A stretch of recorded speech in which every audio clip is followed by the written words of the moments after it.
Buenas noches, muchachos. ¿Me escuchan todos?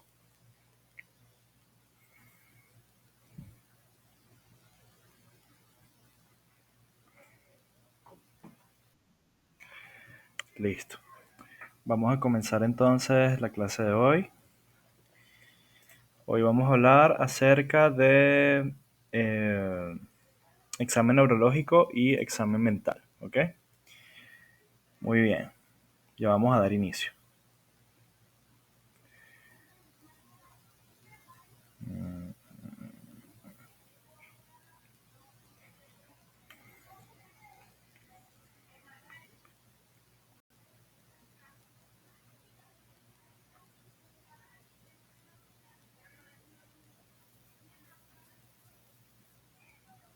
Ok.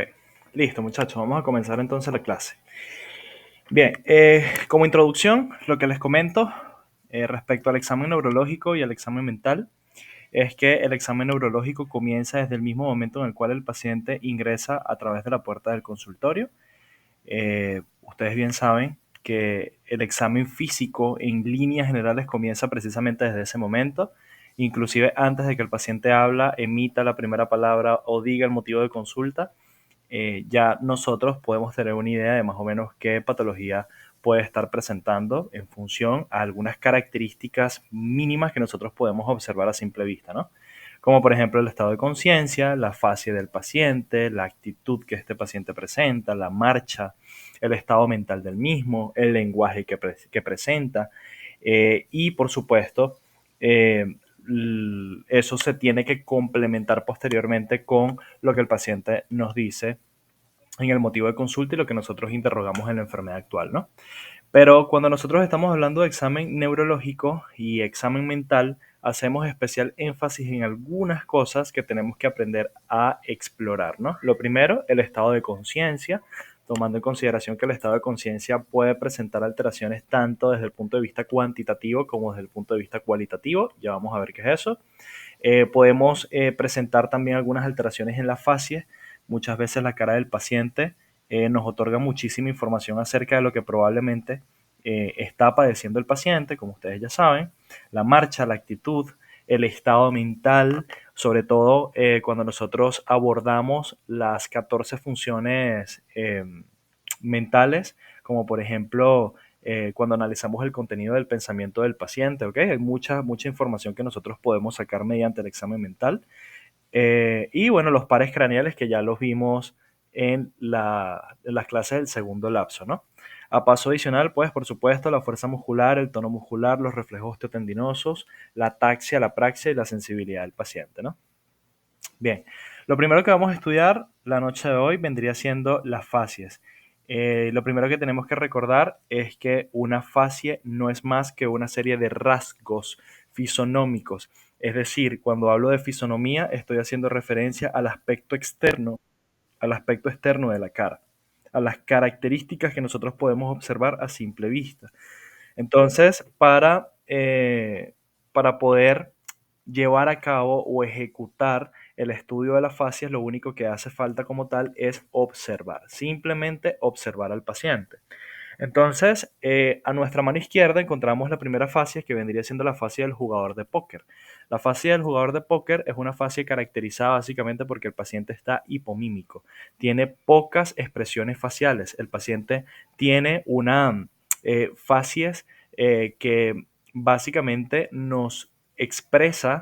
eh, nos expresa una posición de neutralidad, en donde el paciente no está ni feliz, no está contento, no genera esos rasgos que nos pudiesen dar a comprender cómo se está sintiendo el paciente. En líneas generales es un paciente que tiene una cara completamente inexpresiva, ¿ok?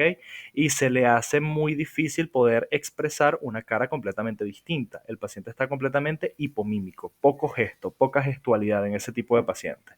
Eso lo podemos observar en los pacientes que presentan Parkinson, ¿ok? Esto se le llama fascias del jugador de póker o fascias parkinsonianas. Este paciente que estamos observando acá, si nosotros detallamos algunas características, nos vamos a dar cuenta en primera instancia que el párpado del lado derecho, ¿ok? El párpado superior derecho, se encuentra ligeramente caído, o sea, ligeramente caído respecto al párpado superior izquierdo, ¿ok? Cuando nosotros comparamos párpado derecho con párpado izquierdo, nos damos cuenta que el párpado superior derecho ya roza el borde superior de la pupila, mientras que el párpado superior izquierdo se encuentra muy por encima del borde de la pupila, pese a que inclusive observamos que además de todo eso, las pupilas están completamente anisocóricas. Cuando observamos las pupilas nos damos cuenta que la pupila del lado derecho se encuentra miótica, mientras que la del lado izquierdo se observa un poquito más midriática y una anisocoria, ¿no? Eh, Además de todo eso, en este tipo de pacientes también podemos evidenciar, claro, no lo estamos observando en esta imagen, porque la imagen está bastante pequeña o bastante recortada, los pacientes que hacen esta triada sintomática o esta triada de signos, mejor dicho, hacen una anhidrosis hemilateral, ¿ok? Esa tríada de signos, la miosis, la petosis palpebral y la anhidrosis en la mitad de la cara, la anhidrosis ipsilateral, forma parte de un complejo de manifestaciones clínicas que aparece en un síndrome que se denomina síndrome de Claude-Bernard Horner. ¿Ok? El síndrome de Claude-Bernard Horner es básicamente un síndrome clínico caracterizado por o causado por la irritación o una lesión sobre las vías del sistema nervioso simpático que regulan como tal la producción de sudor a nivel de la cara y regulan también el diámetro de la pupila y regulan también, por supuesto, el grado de apertura de la hendidura palpebral, ¿no? Entonces, cuando tenemos una parálisis o una lesión sobre estas vías simpáticas, generamos estas tres manifestaciones clínicas. ¿Cuál puede ser la causa del síndrome de Claude-Bernard Horner? Hay muchísimas. Pueden ir desde lesiones ocupantes de espacios hasta enfermedad cerebrovascular. A veces, la enfermedad cerebrovascular puede expresarse de esta forma. A nuestra mano derecha encontramos a este señor que presenta una que a simple vista pareciera ser de una persona que está riendo, más sin embargo cuando analizamos bien la cara nos damos cuenta que esta risa es una risa que además de parecer una risa también está expresando como dolor, ¿ok? Bueno, al menos yo lo veo de esa forma, ¿no? Básicamente este tipo de risa se denomina la risa sardónica y se presenta en aquellos pacientes que presentan infección por Clostridium tetanis, es decir, infección por tétanos, ¿no? Esta risa sardónica se caracteriza básicamente porque vamos a tener una espasticidad de los músculos de la cara generalizado. Todos los músculos de la cara van a estar contraídos y eso hace básicamente que la comisura labial se encuentre extendida hacia los lados y el paciente esté mostrando los dientes como que si estuviese sonriendo. Además de todo eso, notamos como los surcos nasogenianos, están perfectamente marcados, al igual que los surcos frontales, ¿no? Entonces, a esto se le denomina risa sardónica. Además de todo eso, si valoramos el cuello del paciente, nos damos cuenta que el músculo platisma bilateralmente también está en estado de contracción. Entonces, a esto se le llama fascia sardónica o risa sardónica, que está presente principalmente en los pacientes con tétanos. Y acá encontramos entonces un paciente que presenta una parálisis facial periférica. Es sumamente importante que ustedes aprendan a diferenciar parálisis facial periférica de la parálisis facial central, porque las causas son totalmente distintas. Eh, Básicamente, lo primero que ustedes tienen que entender es que en la parálisis facial periférica, los el lado que se encuentra paralizado es el lado que se encuentra completamente hipotónico, a diferencia del lado sano, el cual va a presentar un aumento del tono muscular. ¿Ok? Entonces uno pudiese equivocadamente pensar eh, de buenas a primeras que realmente el lado paralizado es este, ¿no? El que se encuentra espástico, pero la verdad es que la parálisis facial periférica y la parálisis facial central se caracterizan básicamente porque cuando esos nervios se paralizan como tal, lo que sucede es que hay una pérdida del tono muscular en el lado afectado, ¿ok? Entonces, el lado que se encuentra espástico es el lado que es sano, ¿ok? ¿Por qué ocurre esto? Porque recuerden que para que ustedes puedan mantener un estado de tono, un estado de semicontracción en los diferentes grupos musculares, ustedes necesitan de la activación de músculos agónicos y antagónicos, ¿ok? Los músculos del lado derecho generalmente son antagónicos a la acción de los músculos del lado izquierdo. Cuando por alguna razón se paraliza la actividad de esos músculos del lado derecho, vamos a tener activación solamente de los músculos del lado izquierdo y eso genera desviación de la comisura labial hacia la izquierda y desviación de todos los rasgos faciales hacia la izquierda. Por esa razón observamos cómo pareciera como que si el lado izquierdo está espástico, pero eso demuestra única y exclusivamente que ese es el lado sano, el lado que está funcionando, ¿ok? Y el lado que no está sano, pues evidentemente es aquel que se encuentra completamente hipotónico, en donde se ha perdido el relieve de los músculos, en donde tenemos como un aumento de volumen por inactividad del lado afectado. Y una de las cosas más importantes que podemos observar en las parálisis faciales es el borramiento de los surcos, ¿ok? Los surcos nos dan muchísima información acerca de la posible etiología, porque fíjense que en la parálisis facial periférica el surco nasogeniano del lado derecho se borra, mientras que el del lado izquierdo está presente. Los surcos frontales del lado derecho están perfectamente bien marcados, mientras que los del lado izquierdo están borrados, ¿ok? Eso es lo que nos permite saber cuándo es una parálisis facial periférica y cuándo es una parálisis facial central. En la parálisis facial periférica, los surcos de la frente se borran porque la parálisis engloba a todos los grupos musculares de la mitad afectada de la cara, ¿ok? Tanto los músculos de la región frontal como los músculos de la región maxilar, cigomática y mandibular del lado afectado. En la parálisis facial periférica, ¿ok? Mientras que en la parálisis facial central la cosa es al revés. En este caso vamos a tener afectación de los músculos de la región maxilar y cigomática, es decir, la región geniana, y los músculos de la región mandibular, pero no de los músculos de la frente.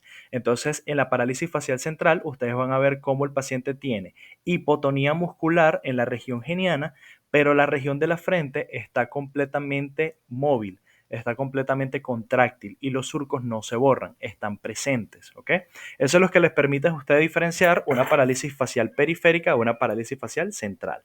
En la parálisis facial periférica están afectadas todas las ramas del nervio facial que dan origen a los movimientos de los músculos de la mitad de la cara, mientras que en la parálisis facial central solamente las ramas que aseguran los movimientos de los músculos de la región orbicular hacia abajo, pero no de la región orbicular hacia arriba. Eso es lo que nos permite diferenciarlo. Ahora, respecto a la etiología de estas parálisis faciales es completamente distinta. La parálisis facial central casi siempre se debe a enfermedad cerebrovascular, mientras que la parálisis facial periférica generalmente se debe a múltiples etiologías. Las etiologías más frecuentemente encontradas son las infecciones víricas, el virus de herpes zóster o de herpes simple tipo 1, el virus causante de la mononucleosis, ¿ok? Puede ser causa de parálisis facial periférica. Otro ejemplo pudiese ser también las infecciones bacterianas causadas por microorganismos que causen otitis media aguda con mastoiditis. Te pueden causar precisamente una parálisis facial periférica, precisamente por el trayecto que describe el nervio facial entre el oído y la cara, ¿ok?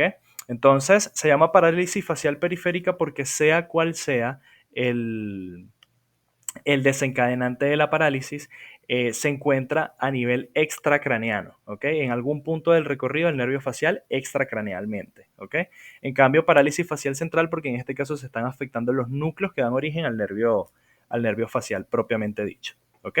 Entonces, parálisis facial central, pensamos en enfermedad cerebrovascular, pensamos en lesiones ocupantes de espacios, pero parálisis facial periférica pensamos en infecciones víricas, como por ejemplo virus del herpes simple tipo 1. Podemos pensar también en el virus de Epstein-Barr, es otra de las causas. Podemos pensar también en infecciones del oído medio, otitis media aguda, con mastoiditis concomitante o inclusive las mucormicosis, si nos queremos meter en infecciones fúngicas o micóticas, ¿no? O inclusive las lesiones ocupantes de espacio o los tumores, ¿ok? Las lesiones neoplásicas en algún punto del recorrido del nervio facial pudiesen desencadenar lo mismo, ¿no? O sea lo que sea que pueda afectar el recorrido del nervio facial, en algún punto de su trayecto nos va a causar una parálisis facial periférica. Bien, respecto a la actitud, cuando estudiamos la actitud estamos haciendo referencia principalmente a la posición que presenta el paciente, ¿ok? Eh, Básicamente, tenemos muchos tipos de actitudes, pero estas son las más frecuentes, ¿no? Esta que estamos observando acá se llama actitud parkinsoniana. Consiste simplemente en que el paciente que padece de Parkinson casi siempre adopta una postura muy particular. Esa postura se caracteriza básicamente porque vamos a tener el cuerpo, ¿ok? Lo que vendría siendo la región torácica, el cuello y la cabeza orientados hacia adelante, los brazos pegaditos al cuerpo, y observamos una postura que es bastante rígida. Inclusive cuando estos pacientes caminan y hacen la marcha parkinsoniana, no hacen los movimientos de braceo típicos que hacemos nosotros al momento de caminar. Siempre los brazos van pegados al cuerpo, ¿ok? En actitud de flexión. Al igual que la cadera y la rodilla están en ligera semiflexión. De todos modos, ya vamos a ver más adelante la marcha parkinsoniana. Esto que estamos observando aquí se llama actitud hemipléjica y se observa en pacientes que presentan algún tipo de hemiplegia brachiocrural o facio-brachiocrural, como sucede en los pacientes con enfermedad cerebrovascular, en donde vamos a tener la mitad del cuerpo completamente paralizada, ¿ok? Y vamos a tener la otra mitad contralateral funcionante, ¿ok? En estos pacientes, básicamente lo que podemos notar en primera instancia es que estos pacientes ameritan del uso de un bastón para poder caminar con normalidad. Lo otro que nos damos cuenta es que la mitad del cuerpo que se encuentra paralizada se encuentra completamente espástica, aumentada de tono. Fíjense cómo esta pierna está completamente extendida con una ligera rotación interna del pie, y además de todo esto observamos también un aumento del tono muscular en el miembro superior izquierdo, lo que hace básicamente que la postura del brazo sea en ligera flexión sobre el abdomen o el tórax, ¿ok? De todos modos, más adelante vamos a ver cómo es la marcha hemipléjica. Esto que estamos observando acá se llama actitud atáxica y lo podemos observar en aquellos pacientes que presenten patologías vestibulares o patologías cerebelosas. Y se caracteriza básicamente porque la postura de este paciente es semejante a la postura que pone un borracho cuando se encuentra en estado de ebriedad, ¿no? Básicamente lo primero que nos llama la atención es la colocación de las piernas. En este caso, los pies van separados. Esto básicamente porque los pacientes que presentan los pacientes que presentan ataxia en línea general son pacientes que por lo regular sufren de muchos vértigos, ¿ok? Los pacientes con patologías vestibulares y cerebelosas sufren de vértigo como principal síntoma. Entonces, una forma que tiene el cuerpo para poder sobreponerse a esa sensación de vértigo es aumentar la separación entre los pies para aumentar a su vez la base de sustentación y evitar caerse. Pero aún así, aumentando la base de sustentación, separando las piernas, los pacientes generalmente presentan un movimiento oscilatorio hacia los lados característico de los pacientes con marchas atáxicas. Y esto que estamos observando acá es la actitud coreica. Se caracteriza básicamente porque vamos a tener un paciente que realiza movimientos involuntarios que no tienen fin, ningún tipo de fin específico y que son muchas veces bastante aberrantes, ¿no? Muy bien. Esto que estamos observando acá vendría siendo el opistótono. Opistótono significa básicamente que vamos a tener un paciente que presenta una actitud en posición de cúbito supino eh, f- eh, con una característica, y es básicamente que vamos a tener un arco de concavidad posterior a nivel de la columna, y las bases de sustentación del paciente sobre la camilla vendría siendo en este caso la cabeza, el cuello, la cintura escapular y por supuesto los talones. Esto generalmente lo podemos encontrar en pacientes con infección por tétanos.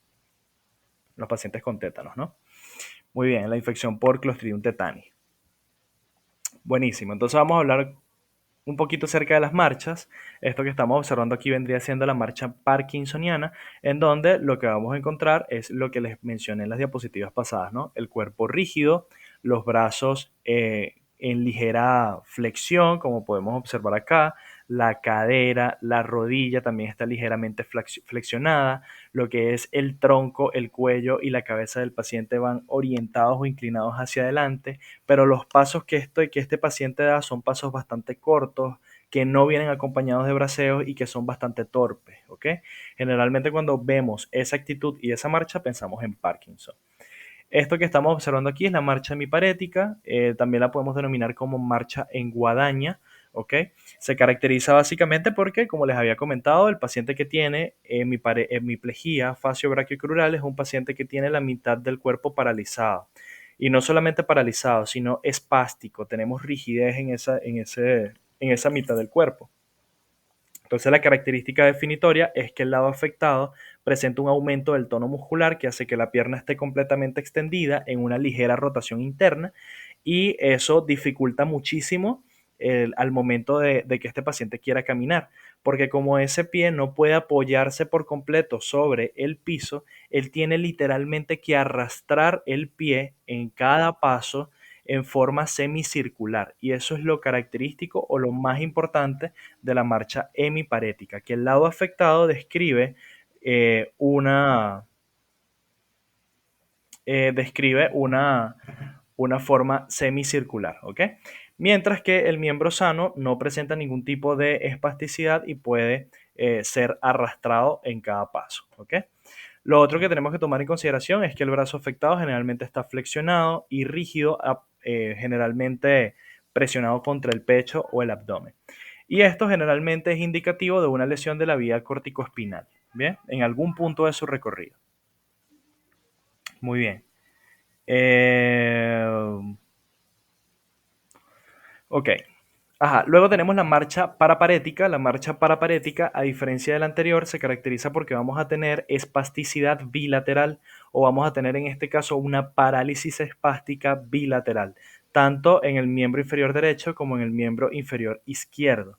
Esta marcha se caracteriza básicamente porque los pacientes pueden ejecutar pasos cortos, muy lentos, muy torpes y una de las cosas que más nos importa o más nos salta a la vista en estos momentos es que el muslo del paciente se encuentra en rotación interna, se encuentra en este caso en aducción. Y lo otro que podemos encontrar es que las rodillas están ligeramente semiflexionadas y los pies del paciente también están en rotación interna o rotación medial. A este tipo de marcha también la denominan como marcha en tijeras, ¿ok? Precisamente porque pareciera como que si los pies de este paciente vendría siendo la parte más distal de las hojas de una tijera, mientras que la parte central vendría siendo el punto en donde se intersectan ambas hojas, ¿no? Por eso le llaman marcha paraparética o marcha en tijeras. Y eso generalmente nos habla de compromiso bilateral del haz córtico espinal. Además de la marcha paraparética, también tenemos la marcha distrófica que se presenta en pacientes con distrofia muscular. Existen dos tipos de distrofia muscular, la distrofia muscular de Duchenne y la distrofia muscular de Becker. Básicamente, los dos se caracterizan porque tenemos una producción inadecuada de una proteína que se denomina distrofina, que altera de forma significativa el citoesqueleto celular de las fibras musculares estriadas esqueléticas. Entonces son fibras musculares estriadas deformes. Entonces, generalmente los músculos que más frecuentemente se afectan son los músculos de la cadera y de los miembros inferiores. Entonces, cuando nosotros observamos la marcha de estos pacientes, nos damos cuenta que los pacientes presentan una lordosis muy exagerada, la marcha es oscilante, las caderas oscilan de lado a lado y además de todo esto presentan una marcada limitación al momento de subir las escaleras y además de todo esto te presentan una marcha en puntillas. Los pacientes caminan sobre la punta de sus pies y no apoyan el talón sobre el piso.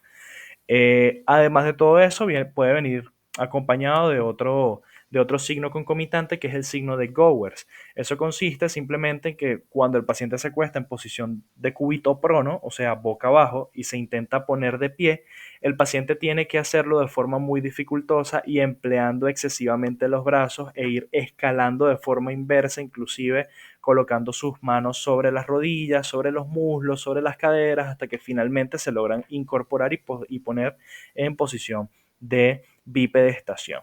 ¿Ok? Bueno, además de evaluar la actitud, además de evaluar la marcha, también tenemos que evaluar en este tipo de pacientes la fuerza muscular. ¿Ok?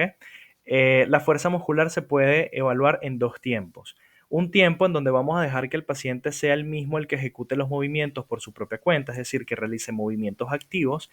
Y además de todo eso, un segundo tiempo en donde nosotros hacemos la objetivación o en este caso la medición de la fuerza muscular del mismo propiamente dicho a través de una serie de maniobras que consiste en aplicarle resistencia al movimiento que ellos quieren ejecutar. ¿Ok?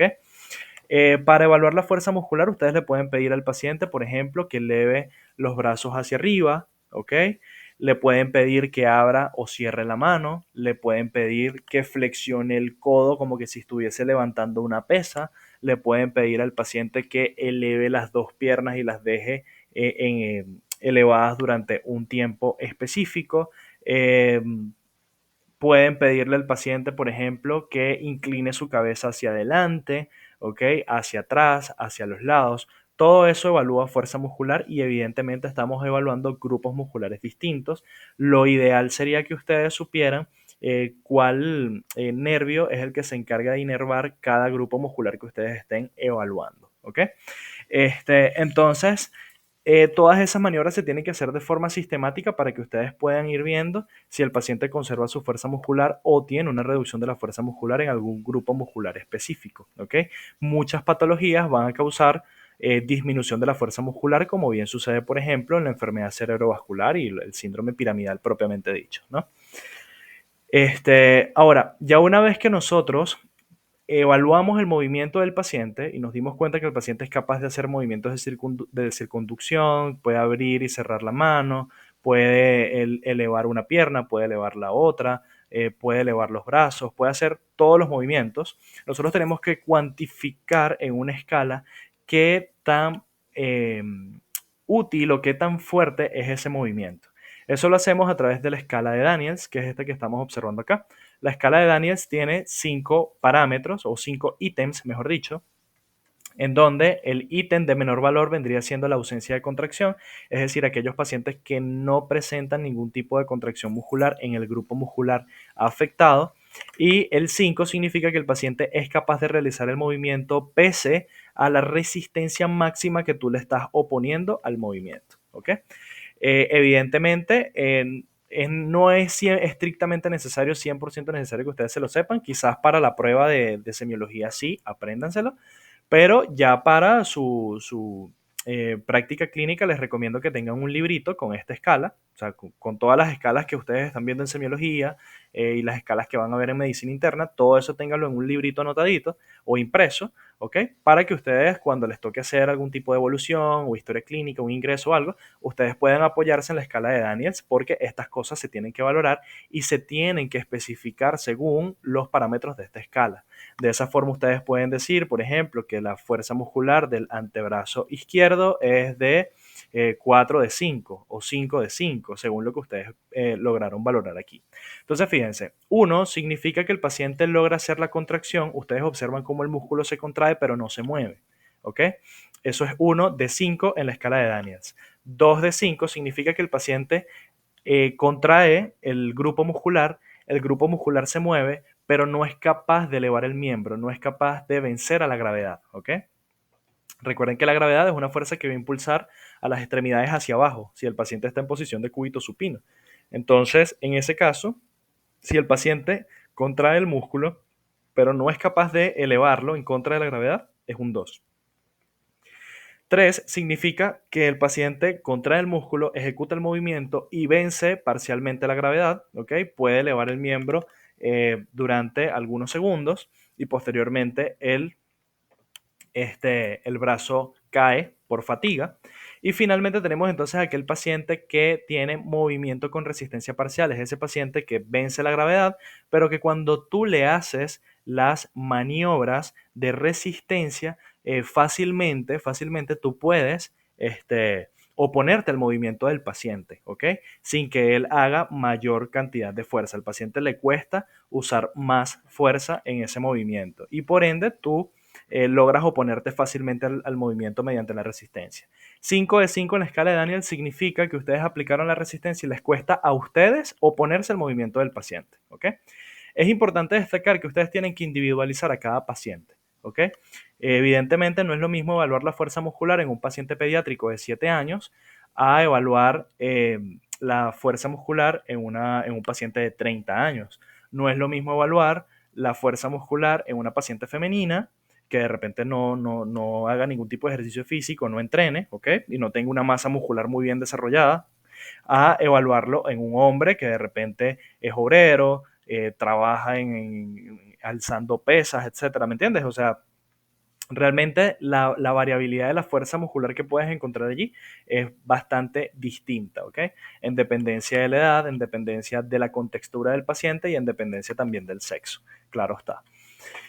Muy bien, cuando estudiamos los músculos, no solamente nos interesa estudiar la fuerza muscular, sino también el tono, y las dos cosas se evalúan en conjunto, ¿ok? Para evaluar exploración o para evaluar el tono muscular, tenemos que utilizar la siguiente semiotecnia, que es IPME. IPME significa inspección, palpación, motilidad pasiva y extensibilidad. Inspección es simplemente observar, es ver el grupo muscular y observar básicamente si la forma del músculo está respetada, si presenta su relieve característico o no, porque la pérdida del relieve y de su forma muscular nos pudiese indicar, por ejemplo, que el paciente tiene una hipotonía muscular. ¿Ok? Eh, ahora, una marcación excesiva del relieve de un músculo nos puede indicar que tenemos un tono aumentado o una espasticidad, ¿ok? Como que si el músculo estuviese contrayéndose con toda su fuerza. Respecto a la palpación, bueno, simplemente tocamos el músculo y evaluamos su consistencia, ¿ok? Evidentemente, masas blandas nos hacen pensar en hipotonía o atonía muscular y las masas aumentadas de tono nos hacen pensar en hipertonía o espasticidad también, ¿ok? Bien, luego tenemos entonces también la motilidad pasiva. La motilidad pasiva tiene que ver en este caso con la movilización de los diferentes segmentos corporales. Evidentemente, lo que nosotros estábamos eh, pidiéndole al paciente que hiciera en las diapositivas anteriores. Y finalmente teníamos entonces la extensibilidad. La extensibilidad es la distancia existente entre los dos puntos de inserción de un músculo. ¿Ok? Evidentemente, mientras más extendidos sean los puntos de inserción del músculo, más alargado está el músculo. Eso puede encontrarse, por ejemplo, en los pacientes que tienen laxitud ligamentosa o tendinosa, en este caso, ¿no? Y si tenemos una reducción de la extensibilidad, quiere decir que los dos puntos de inserción del músculo están más próximos. Y eso hace básicamente que la longitud del músculo se acorte de forma patológica en algunos casos. Los pacientes que presentan un estado de contractura o de contractilidad de un músculo, vamos a poder observar cómo el músculo se hace más pequeño o menos longitudinal. Bueno, luego tenemos el trofismo muscular. El trofismo muscular se observa, se inspecciona, se ve a simple vista. Recuerden que el trofismo tiene que ver básicamente con el estado nutricional del músculo. Entonces nosotros podemos ver a simple vista qué tan nutrido o qué tan ejercitado se encuentran también estos diferentes grupos musculares, simplemente con inspección. Pero además de todo eso, también tenemos que evaluar el diámetro del grupo muscular o de ese segmento corporal mediante la utilización de una cinta métrica y la comparación de los diámetros entre el lado derecho y el lado izquierdo. Porque muchas veces, por ejemplo, los pacientes que hacen enfermedad cerebrovascular te pueden hacer atrofias musculares por desuso de un segmento corporal. Entonces puede suceder que el miembro parético que presenta el paciente debido al desuso presenta un diámetro mucho menor a, por ejemplo, el miembro contralateral, el cual de repente sí se puede movilizar y conserva su trofismo. Entonces siempre hay que comparar bilateralmente. Además de todo eso, tenemos que evaluar también taxia y praxia, que aunque parecen lo mismo, realmente no lo son. Taxia es básicamente la capacidad que tiene el paciente de ejecutar movimientos de forma normal, armónica, coordinada y ordenada. ¿Ok? La ataxia engloba no solamente la coordinación en la ejecución de los músculos, sino también de los movimientos, perdón, sino también que se ejecuten con la fuerza muscular adecuada, con el tono muscular adecuado, en el tiempo adecuado y con la velocidad adecuada. Entonces, la ataxia engloba muchas cosas, engloba coordinación, o sea, la ejecución ordenada del movimiento, el tono muscular, el tiempo y la velocidad, ¿ok? Ya, aquí hay alguien que quiere ingresar a la clase. Ok. Bueno. Ajá. Muy bien. Entonces, la taxia depende básicamente de la indemnidad o de la integridad de varios elementos, ¿no? Entre ellos el cerebro, específicamente la corteza parietal, que es donde se encuentran las motoneuronas en su parte más alta, ¿no? La célula piramidal de Betz, el cerebelo, ¿ok? El haz corticoespinal, que vendría siendo la vía piramidal propiamente dicha, y también las vías extrapiramidales, que son aquellas que tienen que ver, en este caso, con la comunicación entre el cerebelo y la corteza, o el cerebelo y la médula espinal. Luego tenemos entonces la praxia, que no es igual a la ataxia. La praxia es básicamente la capacidad que tiene ese paciente para poder ejecutar de forma automática cualquier tipo de movimiento que tiene un fin específico. Y son movimientos simples, son movimientos menos gruesos, ¿ok? Eh, Como por ejemplo la acción de peinarse, saludar, la acción de amarrarse los zapatos, abrocharse la camisa, ¿ok? Esos movimientos sencillos, cotidianos, generalmente forman parte de la praxia, ¿ok? Ahora, para hacer la exploración de la praxia, nosotros podemos utilizar diferentes métodos o diferentes maniobras. Están las maniobras intransitivas, que no requieren del uso de ningún tipo de objeto. Por ejemplo, ustedes le pueden pedir al paciente que haga el gesto de darles las manos para saludarlo, ¿ok? Eso es una forma de explorar la praxia en este tipo de pacientes. O le pueden decir de repente al paciente que haga el gesto de sonreír o que haga el gesto de soplar, ¿ok? Es una forma de ejecutar un movimiento sencillo, automático y cotidiano, ¿ok? Que no amerita el uso de ningún tipo de objeto. Eso se le llama praxia intransitiva.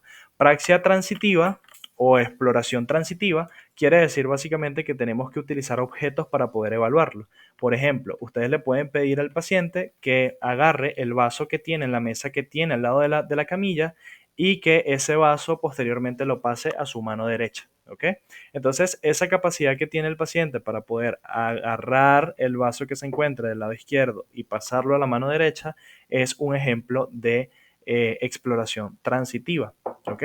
Y así muchas otras cosas que se les puede ir ocurriendo al momento de hacer el examen físico. Y fíjense que con este movimiento, con esa forma de valorar praxia, no solamente evalúas praxia, sino también taxia, ¿ok? Porque fíjate que esto es un movimiento mucho más grueso que involucra la participación de grandes músculos o de grandes grupos musculares, ¿ok? Y evidentemente tiene que hacerse de forma coordinada, de forma ordenada, ¿no? Primero tiene que hacer el movimiento del brazo, de dirigirlo hacia lo que vendría siendo el vaso, con una precisión específica, y posteriormente con los dedos de la mano tiene que agarrar el vaso y posteriormente llevarlo hacia su otra mano, ¿no? Ese movimiento de prensión con la mano ya vendría siendo la praxia propiamente dicha, ¿no? Entonces fíjate que esta maniobra de exploración transitiva evalúa taxi y praxia, ¿ok? A la par. Luego tenemos entonces la praxia de imitación, que consiste en hacer que el paciente repita los mismos movimientos que estás haciendo tú. Por ejemplo, les puedes mostrar tu mano con 3 dedos y el paciente tiene que hacer el mismo gesto que tú, tiene que mostrar su propia mano con 3 dedos, ¿ok?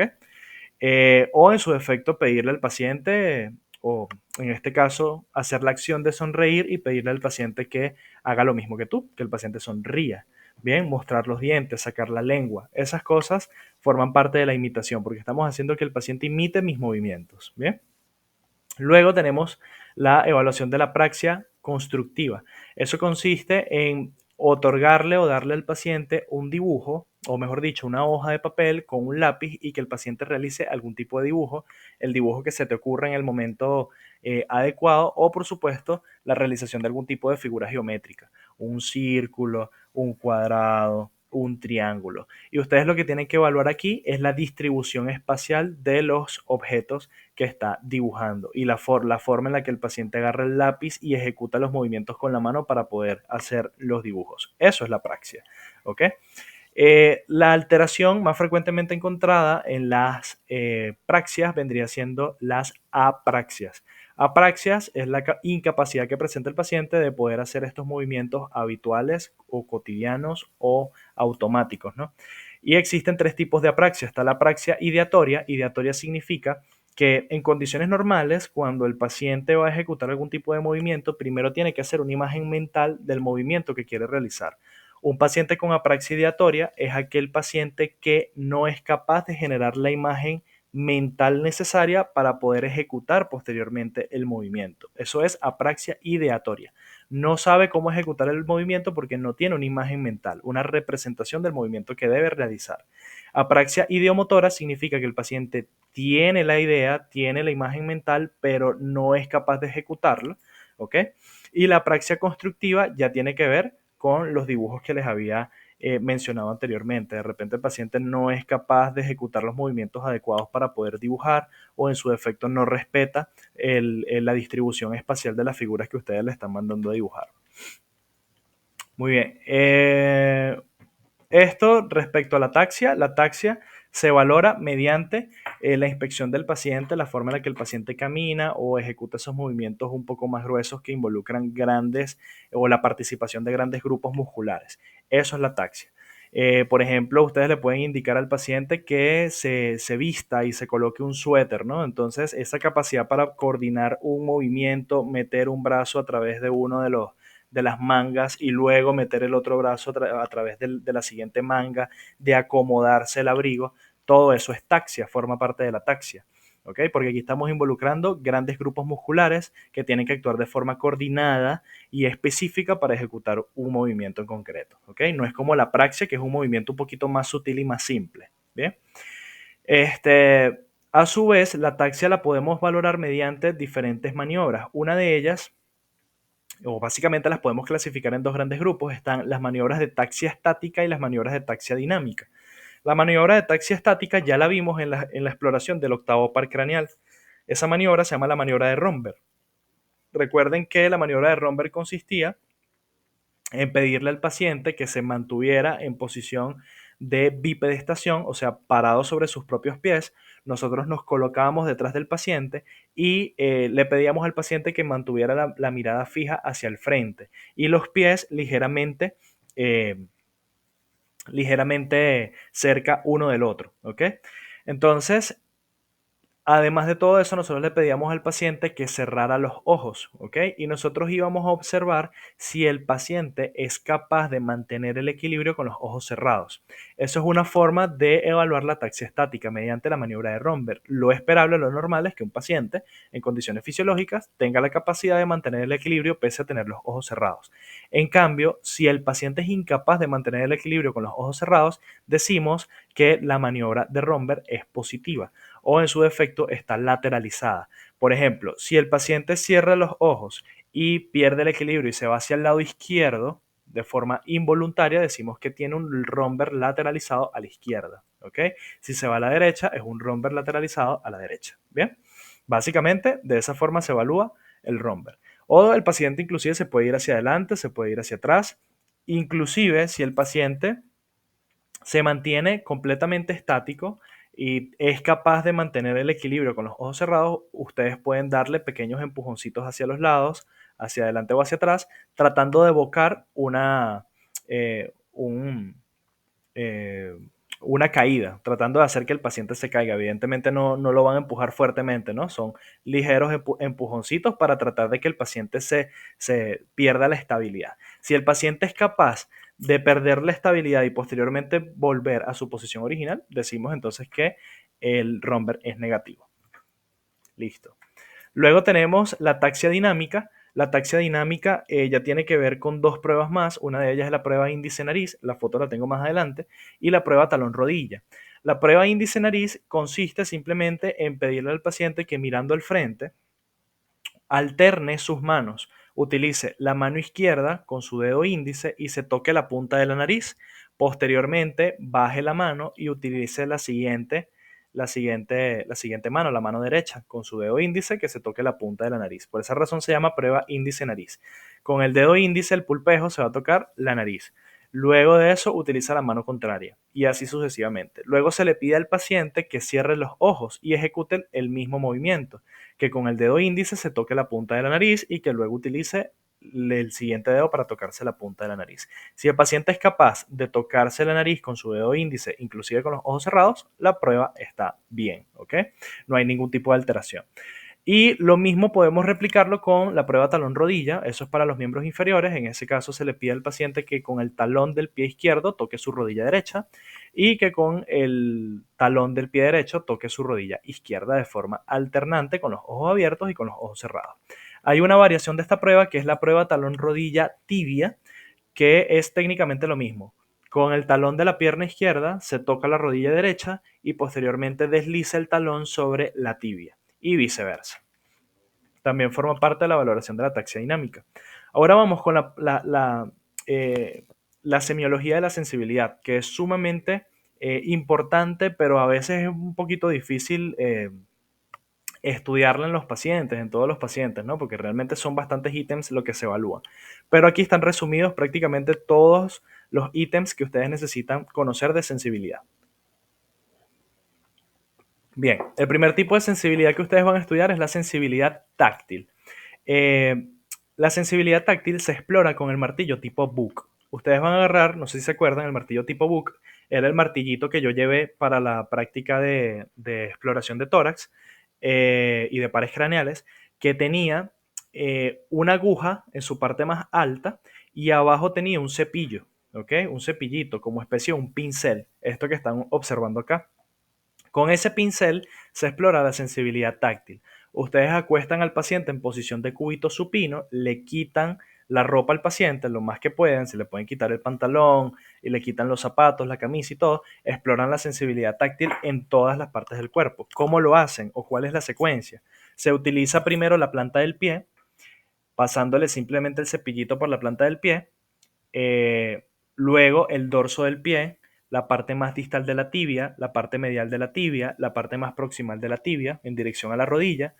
Eh, También utiliza la cara interna de los muslos y finalmente el abdomen y el tórax. ¿Ok? Ese es el orden. Bien. Entonces, ¿qué nos interesa saber de la sensibilidad en este tipo de pacientes? Si el paciente es capaz de percibir ese estímulo sensitivo bilateralmente, si lo percibe en la misma intensidad o si lo percibe un poco más atenuado en uno de los miembros, en el miembro derecho o en el miembro izquierdo, ¿ok? O si de plano el paciente no siente nada, ¿bien? Entonces, en función a eso, nosotros podemos decir que el paciente está hipoestésico o tiene hipoestesia cuando tiene una disminución de la percepción de la sensibilidad táctil e hiperestesia cuando es todo lo contrario, ¿ok? O anestesia cuando el paciente no percibe ningún tipo de estímulo táctil. ¿Ok? Evidentemente, eh, esta prueba se tiene que realizar con la misma intensidad, o sea, no es que van a pasar el cepillito más duro por un sitio y más suave por el otro, no. La misma intensidad tiene que ser aplicado bilateralmente y el paciente tiene que decirles, mira, sí, siento lo mismo del lado derecho y del lado izquierdo. Ah, ¿qué sientes? Como un cepillito. Ok, perfecto, pasamos al siguiente punto. Eso es la exploración de la sensibilidad táctil, de todos modos el día de la práctica lo vamos a hacer. Tenemos también la estimulación o el estudio de la sensibilidad dolorosa. Eso lo podemos hacer mediante diferentes pruebas, pero la prueba más aceptada es con la aguja del martillo tipo Book. Recuerden que la parte más alta del martillo tiene un tornillito. Ese tornillito ustedes lo aplican o aplican con la punta presión sobre diferentes partes del pie y evidentemente eso va a ser percibido como un estímulo doloroso. ¿Ok? De igual forma, con la misma distribución, planta del pie, dorso del pie, región tibial más distal, la media, la proximal a la rodilla, luego la cara interna de los muslos, el abdomen y el tórax. ¿Ok? Ahora, la capacidad para percibir el dolor se describe como algesia. Hipoalgesia es un paciente que tiene una disminución de la percepción del dolor. Hiperalgesia es todo lo contrario. Presenta en este caso una percepción del dolor aumentada, ¿no? Estímulos suaves son percibidos por el paciente como estímulos muy fuertes, ¿bien? Luego tenemos la temperatura. La temperatura se puede evaluar mediante el uso de unos tubos de ensayo. Esos tubos de ensayo pueden tener agua, agua fría y agua tibia o inclusive agua caliente. Se tapan esos tubos de ensayo y se colocan en diferentes partes del cuerpo siguiendo el mismo patrón. Planta del pie, dorso del pie, región tibial, distal, media posterior y proximal, la cara interna de los muslos, el abdomen, el tórax, todo eso se hace, ¿no? Entonces, la percepción de estímulos fríos se describe como acriestesia, ¿ok? Y la percepción de estímulos calóricos o de calor como tal se denomina termoestesia. Por ende, si yo digo que un paciente tiene una hipotermoestesia, estoy diciendo que tiene una disminución de la capacidad para poder captar el calor. O atermoestesia es la ausencia de la percepción de los estímulos de calor, ¿ok? Luego tenemos entonces la sensación de posición y de movimientos pasivos. Esto se hace moviendo diferentes articulaciones del paciente. Por ejemplo, ustedes pueden agarrar los pies del paciente, los deditos, las articulaciones interfalángicas y pueden aplicar presión bilateralmente en cada uno de los dedos. Pueden moverlo hacia abajo, moverlo hacia arriba. Claro está que el paciente tiene que tener los ojos cerrados y tiene que describirles a ustedes nada más con la pura posición de su dedo. Básicamente en qué posición está, ¿ok? Si está flexionado hacia adelante, si está flexionado hacia atrás, cómo está la posición del dedo en ese momento, ¿ok? Lo mismo se puede hacer con los dedos de la mano. De todos modos, eso lo vamos a ver la semana que viene. Luego tenemos la sensación vibratoria. Sensación vibratoria va a tener que ver en este caso con el uso del diapasón, ¿no? En este caso, ustedes van a poner el diapasón a vibrar. Evidentemente, el paciente tiene que tener los ojos cerrados, ¿no? En todas estas pruebas, el paciente tiene que tener los ojos cerrados, y ustedes básicamente lo que van a hacer es poner a andar el diapasón y lo van a colocar sobre diferentes prominencias óseas, ¿ok? Lo pueden colocar, por ejemplo, a nivel de la región bimalleolar, o sea, en los tobillos del paciente, lo pueden colocar sobre la tibia en su parte más distal, sobre la tibia en su parte más media, en su parte más proximal, lo pueden colocar sobre la rodilla, sobre las crestas ilíacas, sobre el esternón, ¿ok? Y ustedes le piden al paciente que les digan y él les va a decir que siente vibración. Bien, ahora, la incapacidad que presenta el paciente para poder percibir estímulos vibratorios se llama apalestesia, ¿ok? Hipoalestesia cuando lo siente, pero lo siente en una baja intensidad, ¿ok? Lo que es el peso y la presión, ¿ok? Lo que es el peso y la presión se valoran juntos, ¿bien? La barognosia es la capacidad que presenta el paciente para poder captar el peso o discriminar el peso de los objetos. Barestesia es la sensación de presión. ¿Cómo se valora esto? Es muy sencillo. Tienen varias formas de hacerlo. Pueden agarrar, por ejemplo, una moneda, o pueden tener, por ejemplo, 3, 4 monedas con distintos tamaños, ¿ok? Le colocan una moneda pequeña en la palma de la mano del paciente, ¿ok? El paciente tiene que tener los ojos cerrados y posteriormente ustedes cambian una moneda por otra y ustedes le van a preguntar al paciente cuál pesaba más. ¿Pesaba más la primera moneda o pesaba más la segunda moneda? ¿Ok? Entonces, ustedes evidentemente saben cuál pesa más que la otra, porque ustedes la están viendo, ¿ok? Entonces, y también la están cargando. Entonces, en función a eso, ustedes ven si el paciente está en la capacidad de poder discriminar cuál pesaba más y cuál pesaba menos, ¿ok? O también lo pueden hacer con vasos de agua. Utilizan dos vasos de agua, ¿ok? Pueden ser vasos de vidrio. Esos vasos de vidrio, o en su efecto vasos de plástico, pero que tengan básicamente el mismo tamaño, que sean del mismo modelo, ¿ok? Y ustedes lo van a llenar con diferentes volúmenes de agua. Por ejemplo, puede que un vaso lo llenes a la mitad y el otro vaso lo llenes completo, ¿ok? Entonces ustedes le van a pedir al paciente que extienda sus dos manos, ¿vale? Y van a colocar un vaso en una mano y un vaso en la otra. El paciente tiene que estar en la capacidad de poder saber cuál vaso pesa más. Si pesa más el que tiene la mano izquierda o pesa más el que tiene la mano derecha. Evidentemente, ustedes pueden saber cuál pesa más, cuál pesa menos, porque ustedes le colocaron más agua a uno que al otro. ¿Ok? Y en función a eso, ustedes saben. Y finalmente está la sensibilidad discriminatoria, que ya tiene que ver con la capacidad que tiene ese paciente para poder discriminar la forma de los objetos y la textura de los mismos. Eso se le llama estereognosia. ¿Ok? Y finalmente está la grafestesia, que es la capacidad que tiene el paciente para poder discriminar, ¿ok? Algunas figuras o algunas letras que puedes dibujar en la mano del paciente. ¿Ok? Les voy a explicar cómo se hace esto. La estereognosia se puede hacer con las mismas monedas, ¿ok? La estereognosia consiste en que ustedes le dan al paciente una moneda, pueden ser hasta 3 o 4 objetos, le dan, por ejemplo, para empezar, una moneda y el paciente nada más con el simple tacto puede discriminar que se trata de una moneda porque sabe que está tocando algo redondo, algo que tiene una textura como algo impreso, como la cara de alguien, como unas letras, ¿no? Entonces él puede inferir que se trata de una moneda por esas características. Es decir, aquí empleamos tacto fino o tacto epicrítico para la percepción de la textura y también involucramos el tacto protopático porque estamos buscando la forma, ¿no? Entonces, a eso se le llama estereognosia. Luego de eso, ustedes le pueden dar al paciente, por ejemplo, un lápiz o un lapicero y entonces el paciente mediante el tacto, bueno, puede saber que lo que tiene en su mano es un lápiz o un lapicero porque nota las características, ¿no? Se va hacia arriba y nota que de repente hay como un botoncito y el botoncito lo aprieta y él suena, ¿no? Y abajo tiene como una punta, entonces probablemente es un lapicero. El paciente se los va a decir, ¿ok? Y eso sí tiene que hacerse con los ojos completamente cerrados. Inclusive pueden quitar una de las llaves de su manojo de llaves y se lo pueden colocar en la mano del paciente y nada más con la textura y la forma el paciente tiene que saber discriminar que se trata de una llave. Y si el paciente todavía no tiene la capacidad de poder discriminar, eh, de discriminar el objeto, porque bueno, de repente no lo conoce, nunca ha tocado a uno, sí se le puede decir al paciente que les describa qué siente, ¿ok? Si de repente no les dice textualmente, mira, no, es una llave, pero que por lo menos les diga, mira, una parte del objeto tiene una forma cuadrada y la otra tiene una superficie que es semejante a unos dientes, ¿ok? Entonces ya ustedes con eso notan que la estereognosia está conservada, porque pese a que no dio en este caso el nombre del objeto, sí que por lo menos lo puede reconocer, ¿bien? O sí que por lo menos puede reconocer sus características.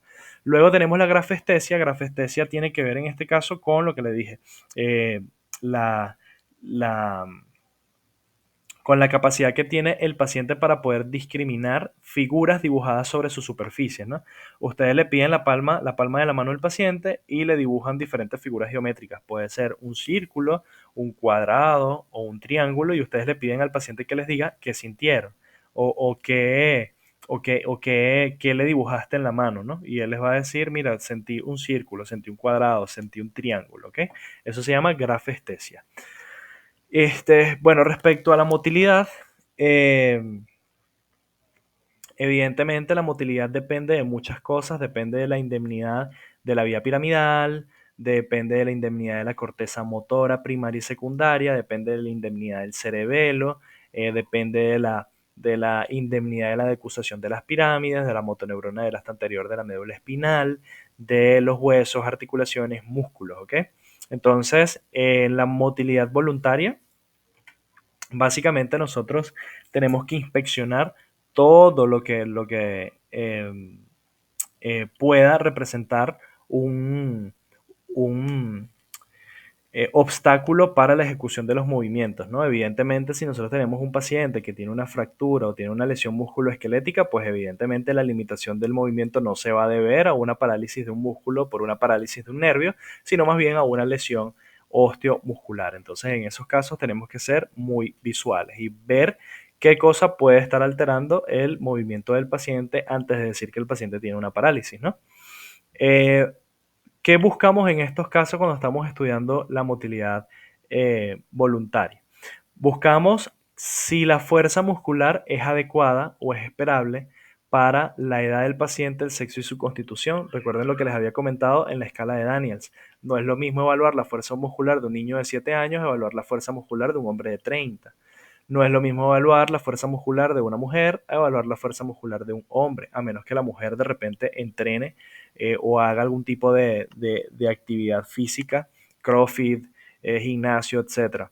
Ya, evidentemente ahí hay una variación individual que en este caso vendría siendo la constitución del paciente. Es una paciente mesomorfa con un buen tono muscular y bueno, y un buen trofismo. Evidentemente es una paciente que quizás va a tener una fuerza muscular mayor a la de quizás un hombre muy delgado. Entonces, tenemos que adecuar el examen físico a cada paciente, ¿ok? A la variabilidad individual de cada uno.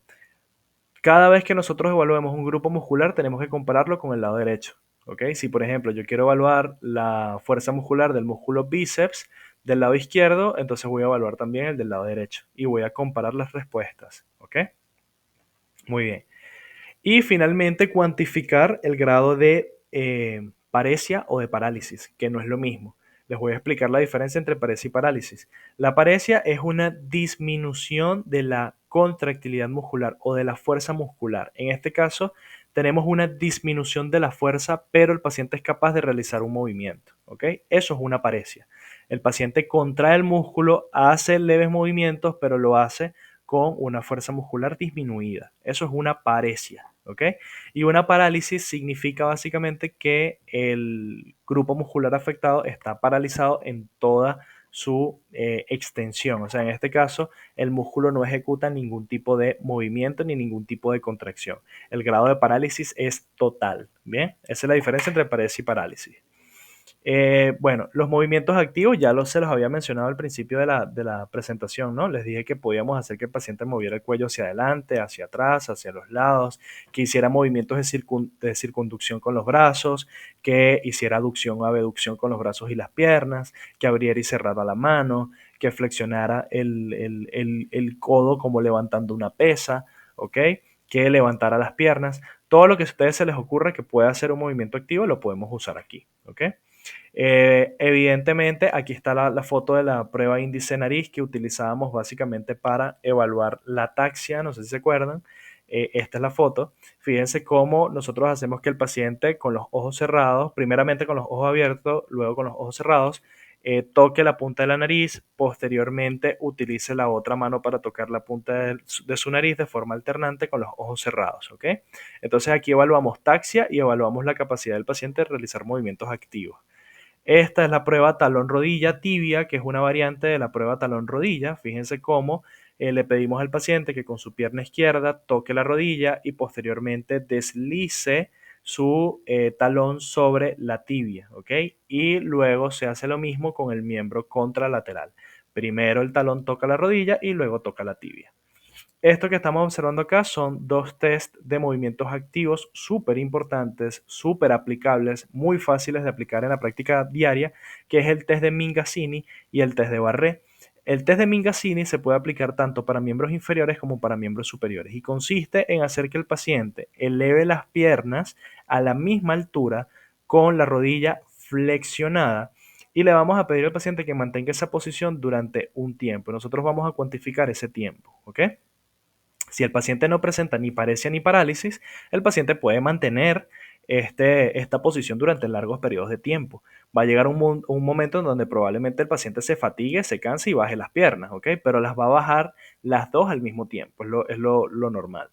En cambio, un paciente con una paresia o una parálisis, bueno, vamos a poner el caso de la paresia, un paciente que tenga disminución de la fuerza muscular, bien sea por un evento cerebrovascular o cualquier otra causa, es un paciente que de repente al hacer el test de Mingazzini eleva las piernas, pero no es capaz en primera instancia de mantener las dos piernas en la misma posición. Quizás el miembro parético lo va a tener un poquito más abajo que el lado contrario y además de todo eso, la maniobra es positiva cuando el paciente deja caer la pierna afectada, ¿ok?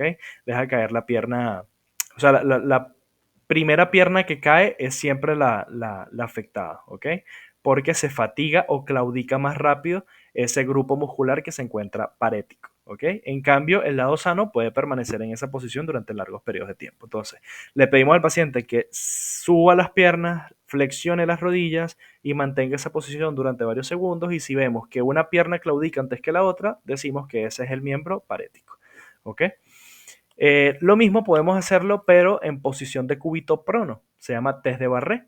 Es lo mismo. Le pedimos al paciente que flexione las rodillas y que suba la pierna y las mantenga más o menos a la misma altura. Evidentemente, la que caiga primero es el miembro parético y el que se mantenga en la posición es el miembro sano. ¿Ok? Eso se van a dar cuenta que dependiendo del grado de parálisis o de paresia que presente el paciente, pueden aguantar más o menos tiempo. ¿Ok? En esa posición. Y bueno, evidentemente aquí evaluamos escala de Daniels. Vale, ¿qué diferencia hay entre parálisis central y parálisis periférica? Principalmente la localización de la lesión, ¿ok? Cuando hablo de parálisis central estoy haciendo referencia a una lesión que ocupa o que afecta a la vía piramidal en algún punto de su recorrido, bien sea a nivel de la corteza cerebral, a nivel subcortical o a nivel medular, ¿ok? Eso es una parálisis central. Una parálisis periférica ya tiene que ver en este caso con una lesión que ocupa al asta dorsal de la médula espinal y que por ende abarca la motoneurona del asta anterior de la médula espinal o en su defecto la fibra nerviosa eferente que manda la información hacia el músculo o el músculo propiamente dicho. Eso es una parálisis periférica. Evidentemente esto clínicamente es sumamente fácil de diferenciar, solamente tienen que aprenderse las diferencias, ¿ok? Pero llega un punto donde van a haber tantos pacientes que ya se les va a hacer muy fácil saber cuándo es una parálisis central y cuándo es una parálisis periférica. ¿Por qué? Porque la conducta de estos pacientes, las causas de las parálisis son completamente distintas, ¿ok? Y evidentemente el tratamiento también. Bien, entonces esto es un pequeño resumen de cómo diferenciar cuando se trata de una parálisis central y cuando se trata de una parálisis periférica. ¿Ok? Cuando se trata de una parálisis central, evaluamos motilidad, tono, trofismo, reflejo y fasciculaciones, al igual que en las parálisis periféricas. Esos son los ítems a evaluar. Pero fíjense, en la parálisis central, la motilidad es sumamente importante de estudiar. ¿Por qué? Porque en la parálisis central, por lo regular, nunca es muy difícil, pero casi nunca tenemos un solo grupo muscular afectado. Casi siempre tenemos muchos grupos musculares afectados y muchas regiones del cuerpo afectadas. Por ejemplo, en la enfermedad cerebrovascular casi siempre se afecta el brazo, por ejemplo, el brazo izquierdo y la pierna izquierda, o la mitad izquierda de la cara, brazo izquierdo de la cara, y, perdón, brazo izquierdo y pierna izquierda, ¿ok? O sea, tenemos afectación de varios grupos musculares, es lo habitual. En cambio, la parálisis periférica es completamente distinto porque generalmente el grupo muscular afectado siempre es un grupo reducido de músculos, ¿ok? Porque como les estaba comentando, aquí no estamos afectando a la corteza cerebral ni a la vía corticoespinal propiamente dicha, a ninguna de esas fibras nerviosas que pueden ser usados para inervar varios grupos musculares, sino que aquí lo que se afecta como tal es la motoneurona propiamente dicha. Y evidentemente, si se afecta la motoneurona del astro anterior de la médula espinal en el segmento, qué sé yo, T3, entonces evidentemente los músculos afectados van a ser los de T3, ¿me entiendes?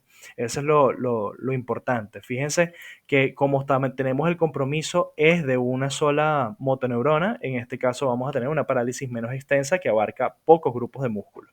Pero es una diferencia anatómica y simplemente ustedes pueden razonarla. Evidentemente, si la lesión ocupa la corteza motora a nivel cerebral, pues evidentemente la cantidad de fibras nerviosas que ustedes pueden afectar es bastante. O la cantidad de neuronas que pueden afectar en este caso es bastante y por ende de una gran cantidad de fibras nerviosas. En cambio, cuando la lesión es periférica, pues generalmente se afecta una fibra nerviosa en concreto. ¿Ok? Respecto al tono, en las parálisis centrales suele haber un aumento del tono de los músculos paralizados. Ustedes se van a dar cuenta que los músculos lucen hipertónicos y espásticos, ¿ok? Cosa que no pasa en la parálisis periférica. En la parálisis periférica sucede todo lo contrario. El músculo está hipotónico o está atónico ipsilateralmente en el mismo sitio donde está la lesión. Respecto al trofismo, en la parálisis central, la atrofia muscular generalmente es una consecuencia de la inactividad del músculo y es algo que sucede con el tiempo. En cambio, la parálisis periférica, la atrofia siempre está presente y aparece de una forma mucho más rápida. Respecto a los reflejos, los pacientes que hacen parálisis centrales te hacen hiperreflexias e inclusive clonus en el lado afectado, ¿ok? Por ejemplo, si yo tengo clínica hemiparética o hemipléjica del lado izquierdo, yo voy a tener hiperreflexia en los reflejos osteotendinosos del lado izquierdo. Entonces ustedes van a observar cómo el reflejo bicipital, el reflejo tricipital o el estilo radial del lado izquierdo van a ser mucho más amplios, mucho más intensos que los reflejos del lado derecho en las mismas zonas exploradas, ¿ok? Entonces, en el lado afectado, vamos a tener como tal hiperreflexia osteotendinosa o clonus, ¿ok? Y en el lado sano vamos a encontrar normoreflexia o inclusive hiporreflexia, ¿ok?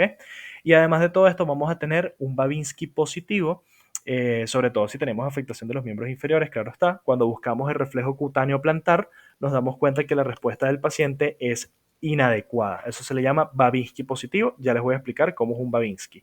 Mientras que en el lado no afectado no vamos a tener Babinski, vamos a tener una respuesta del reflejo cutáneo plantar normal. En el caso de la parálisis central, en la parálisis periférica nunca vamos a encontrar un Babinski, o sea, el Babinski va a estar negativo y en el lado parético, en el lado donde está la parálisis, no vamos a tener como tal hiperreflexia, sino hiporreflexia. ¿Ok? En la parálisis periférica tenemos todo lo contrario a la parálisis central. En este caso, el reflejo va a ser mucho más suave. En la escala de los reflejos osteotendinosos puede darte un 1 o un 0, o sea, el paciente puede estar arrefléxico o hiporrefléxico. Y en el lado sano, pues evidentemente el reflejo va a estar normal. En las parálisis centrales podemos no presentar fasciculaciones, mientras que en la parálisis periférica sí. Muy bien. Esto que estamos observando acá son signos de hipertonía, ¿ok? Las características de la hipertonía nos permiten constatar, nos permiten saber cuándo la hipertonía es por causa piramidal y cuándo es por causa extrapiramidal.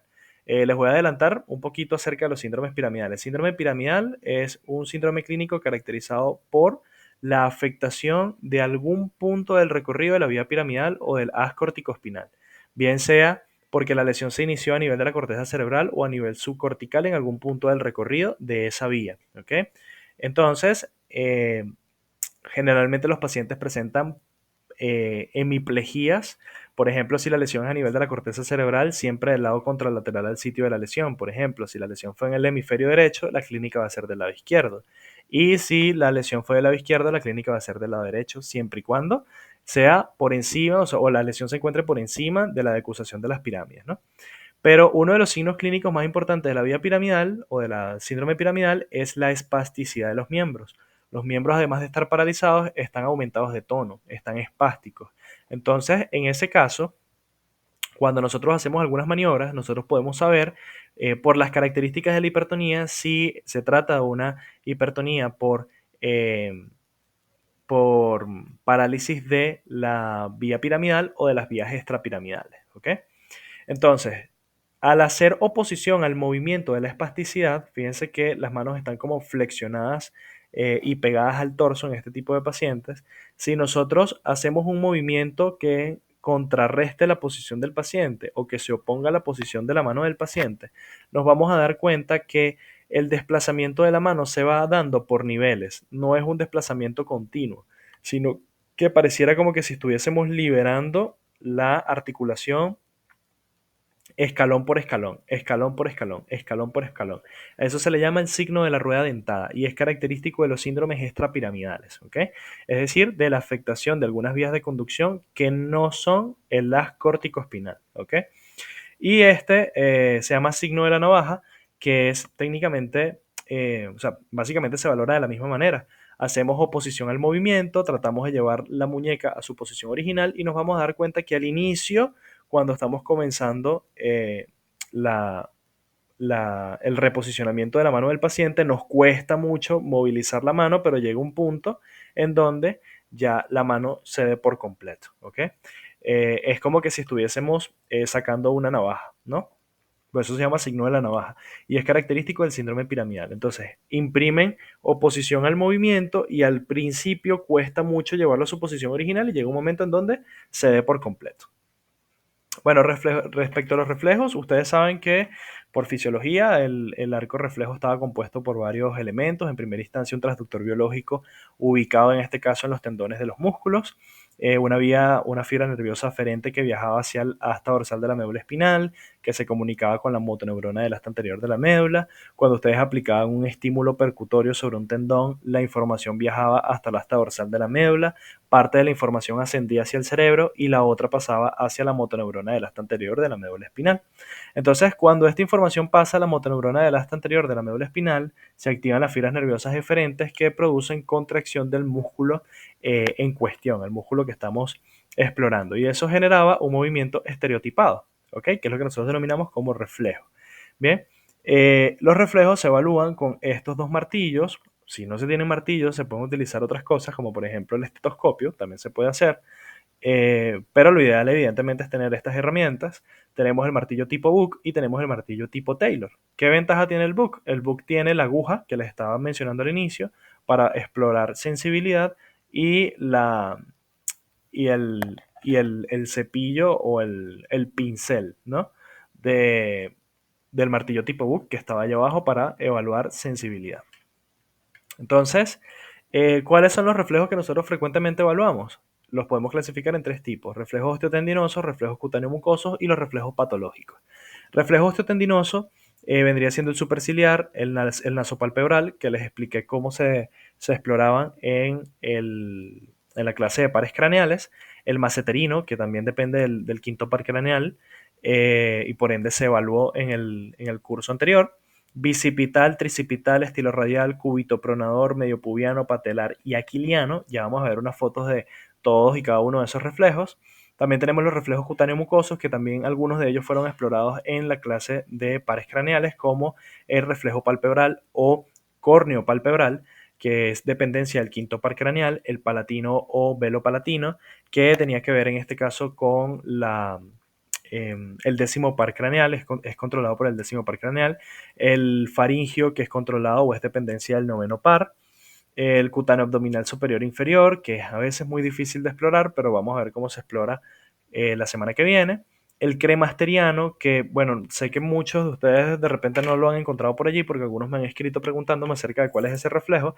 Ese reflejo lo van a aprender a valorar como tal en urología. Se utiliza, o sea, básicamente se utiliza más que todo allí, en el ámbito de urología. El cremasteriano consiste en la contracción de la bolsa escrotal inmediatamente después de aplicar un estímulo en la cara interna del muslo. En este caso, ustedes pasan la mano, que pasan la mano por el muslo de la cara interna del muslo del paciente, y eso genera entonces contracción de la bolsa escrotal y ascenso de los testículos. Eso es el reflejo cremasteriano. ¿Ok? Que puede estar abolido en algunas patologías en la parte urológica.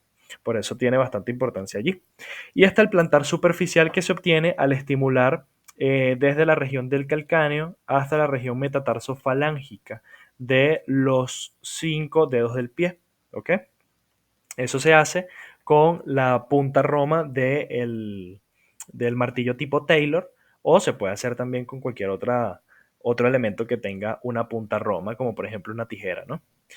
Evidentemente de forma muy suave, tienen que hacerlo de forma suave. Luego tenemos entonces los reflejos patológicos, entre ellos tenemos el signo de Babinski, que lo obtenemos al explorar el reflejo plantar superficial. Lo esperable en el reflejo plantar superficial es que después que ustedes pasen ese objeto de punta roma sobre el borde externo del pie, desde el calcáneo hasta la articulación metatarsofalángica, lo que ustedes deberían eh, esperar es que los dedos del pie se flexionen hacia adelante, que se flexionen hacia adelante, como cuando ustedes les dan cosquillas sobre los pies. Eso es lo que ustedes deberían esperar en condiciones normales. Pero una respuesta patológica al reflejo plantar superficial es el signo de Babinski. Y eso consiste simplemente que vamos a tener una dorsiflexión del pie con apertura en abanico de los dedos. ¿Ok? En este caso se van a dar cuenta que los dedos del pie no se flexionan hacia adelante, sino que se flexionan hacia atrás, como que se hiperextienden, mejor dicho, ¿no? Y se aperturan en abanico. ¿Ok? Como que si fuese un abanico. Bien. Eso es un signo de Babinski. Bien. El signo de Babinski es fisiológico, es normal en pacientes menores de 2 años, es decir, en los recién nacidos, los lactantes menores, que son los que tienen 1 año de edad, y los lactantes mayores, hasta los 2 años de edad. De ahí en adelante, la presencia o la persistencia del signo de Babinski se considera patológico, no es normal. Un signo de Babinski en un paciente adulto tiene significancia patológica. En un paciente adolescente también. Lo que no tiene significancia patológica es en el paciente neonatal y lactante. El signo de Babinski a veces no nos queda del todo claro cuando lo estamos evaluando si realmente la respuesta que estamos obteniendo es un Babinski o no. No nos queda del todo claro. De repente el paciente presenta una clínica que es bastante sugestiva de un síndrome piramidal, pero de repente no nos queda del todo claro la respuesta, no tenemos cómo saber si al aplicar el plantar superficial realmente lo que estamos observando es un Babinski o no. Entonces, en esos casos, lo que ustedes tienen que hacer es buscar los sucedáneos de Babinski. Sucedáneos de Babinski son todos aquellos reflejos que nosotros buscamos en aquellos pacientes en donde la respuesta del signo de Babinski no es del todo satisfactoria o no es del todo eh, específica. ¿Ok? Les va a pasar con algunos pacientes que les queda la duda de si lo que están observando es un Babinski o no, porque el movimiento no se describe como se describe normalmente en la literatura, sino que pareciera como que si el paciente solamente hace la dorsiflexión del pie. Entonces no les queda del todo claro. En esos casos buscan el sucedáneo de Babinski. Eso se obtiene básicamente a través de muchas maniobras, son muchísimas maniobras los sucedáneos de Babinski. Yo casi siempre me quedo con 4 o 5 de ellos y los evalúo después de que la respuesta del Babinski no me queda claro. ¿Ok? De todos modos ya les voy a explicar cómo se hace. Fíjense, este es el nasopalpebral y el nasopalpebral, también llamado el reflejo glabelar, que era dependencia del quinto par craneal. Este que estamos observando aquí es el masseterino, dependencia del quinto par craneal. El bicipital, dependencia de C5 o la quinta cervical. Tricipital C6, C7, estilo radial C5, C6 y rotuliano L3, L5. ¿Tienen que aprendérselos? Sí, porque evidentemente cuando ustedes están haciendo un examen neurológico, ustedes tienen que saber qué segmento del cuerpo se encuentra o qué segmento del sistema nervioso se encuentra afectado, cuáles son los nervios que están afectados. Entonces, evidentemente, al buscar estos reflejos y al encontrar signos patológicos, ustedes pueden estar ubicados en dónde se encuentra más o menos la lesión, ¿ok? O cuáles raíces o fibras nerviosas están afectadas.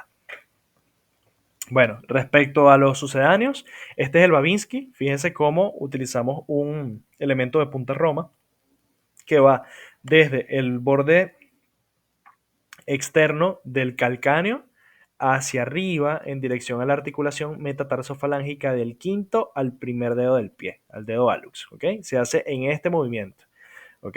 Lo que esperaríamos encontrar en condiciones normales es esto, que los dedos del pie se flexionen hacia adelante. Pero cuando el paciente lo que hace es una dorsiflexión, es decir, lleva el pie hacia atrás y los dedos se extienden hacia atrás y se aperturan en forma de abanico, es un Babinski positivo. Como les dije, en algunos casos el Babinski no nos queda del todo claro porque de repente no se observa del todo bien, no estamos 100% claros de que realmente lo que estamos observando es un Babinski. Bueno, vamos entonces a buscar los sucedáneos para confirmar el Babinski. Uno de ellos es el signo de Oppenheim, es mi favorito, es el que más me gusta, porque es realmente muy fácil de aplicar y es el que más, sí, es el que más veces aplico, ¿no? Pero casi siempre cuando yo voy a buscar sucedáneos busco por lo menos 4 o 5 para estar sobre seguro, ¿no? El Oppenheim consiste en utilizar el dedo pulgar y el dedo índice y desplazarlo sobre la cara anterior de la tibia desde la parte más proximal de, de la rodilla hacia adelante, ¿ok? Lo pueden hacer más o menos desde el tercio medio de la tibia hacia adelante, ¿ok? En dirección a los tobillos. Y lo que ustedes van a observar es una respuesta de Babinski, una respuesta de dorsiflexión y apertura en abanico, ¿ok? Exactamente lo mismo que obtienen aquí en el Babinski lo van a obtener en el Oppenheim.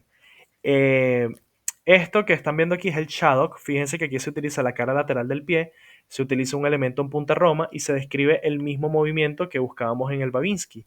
Eso se le llama signo de Shadok y lo que deberíamos esperar es exactamente lo mismo, o sea, dorsiflexión del pie y apertura en abanico de los dedos. Esto que están viendo aquí se llama signo de Schaffer. El Schaffer consiste en aplicar presión sobre lo que vendría siendo el tendón de Aquiles del paciente, ¿ok?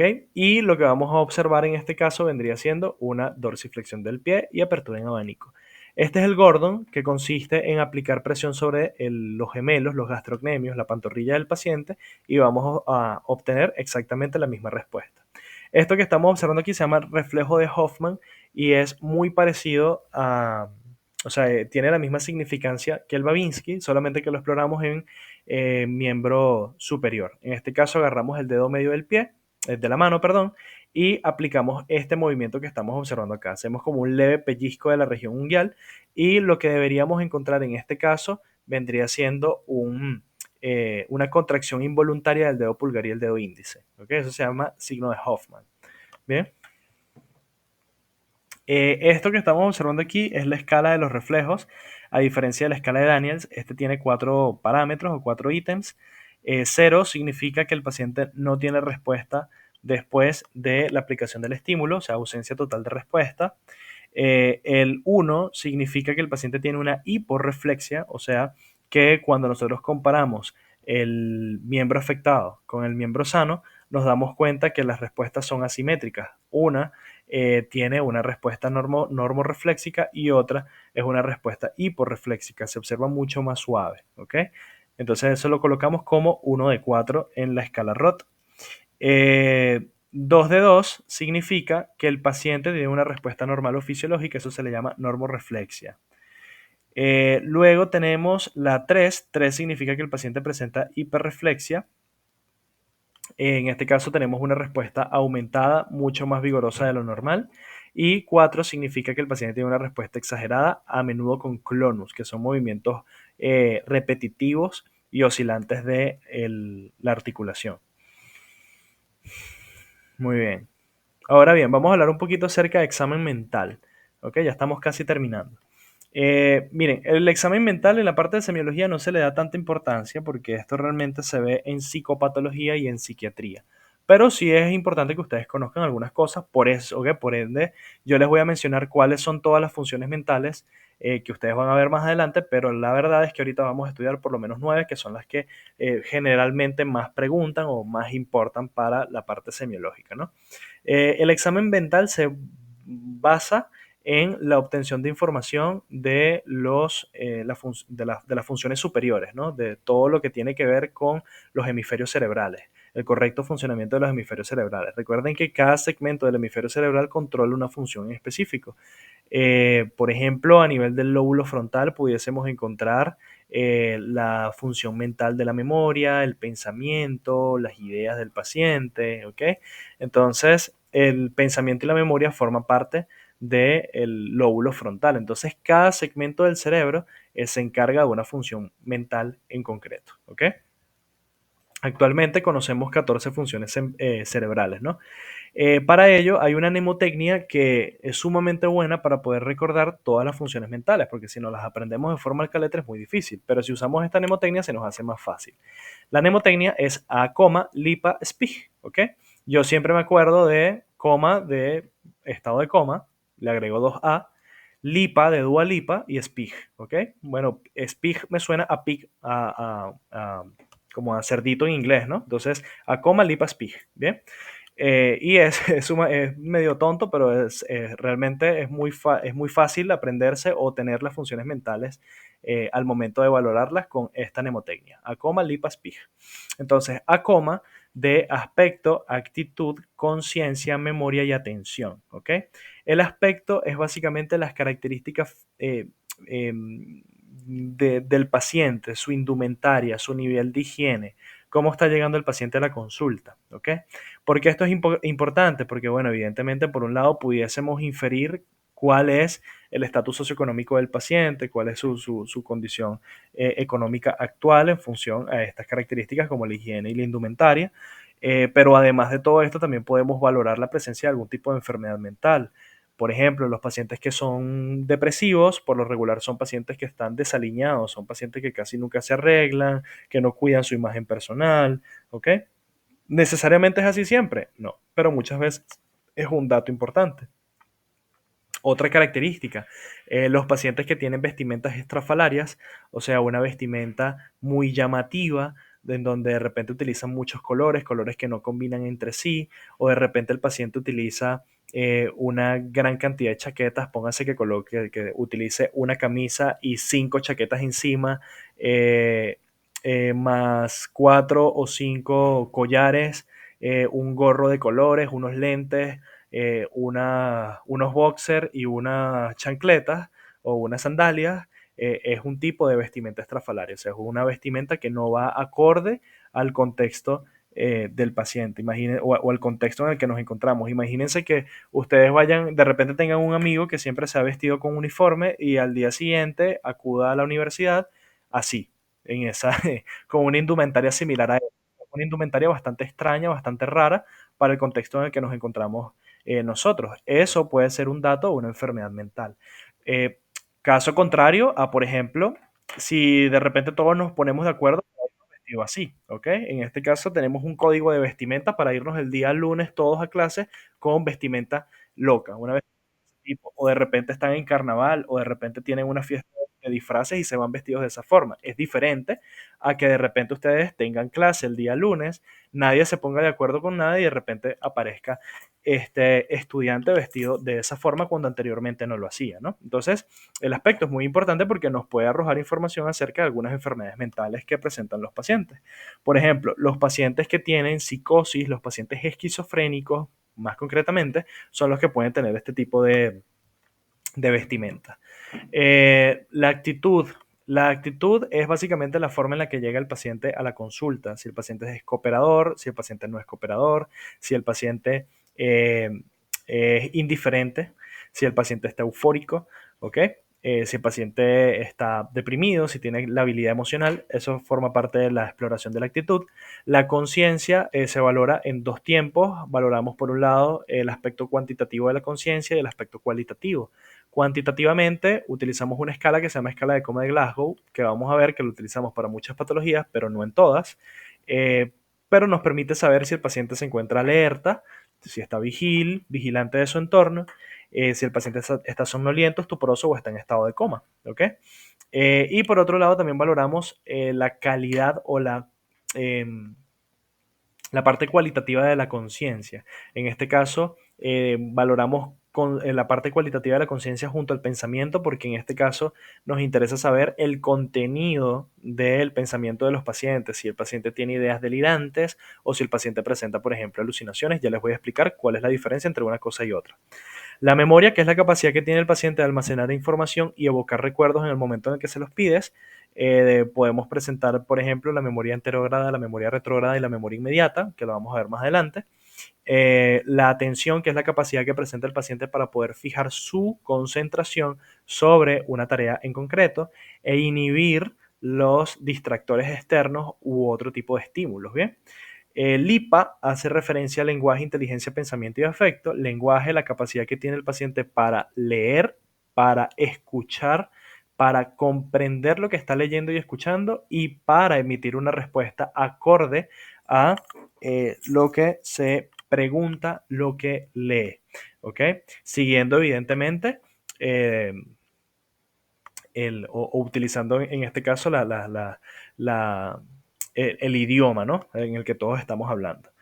Luego tenemos la inteligencia, que bueno, evidentemente esto no lo medimos tanto en la consulta médica, esto más que todo lo hace el personal de psicología. Esto que vendría siendo el pensamiento es analizar el contenido del pensamiento del paciente. El afecto hace referencia a si el paciente está irritable, si el paciente tiene aplanamiento del estado de ánimo, si el paciente tiene un estado de ánimo depresivo, si está eufórico, ¿ok?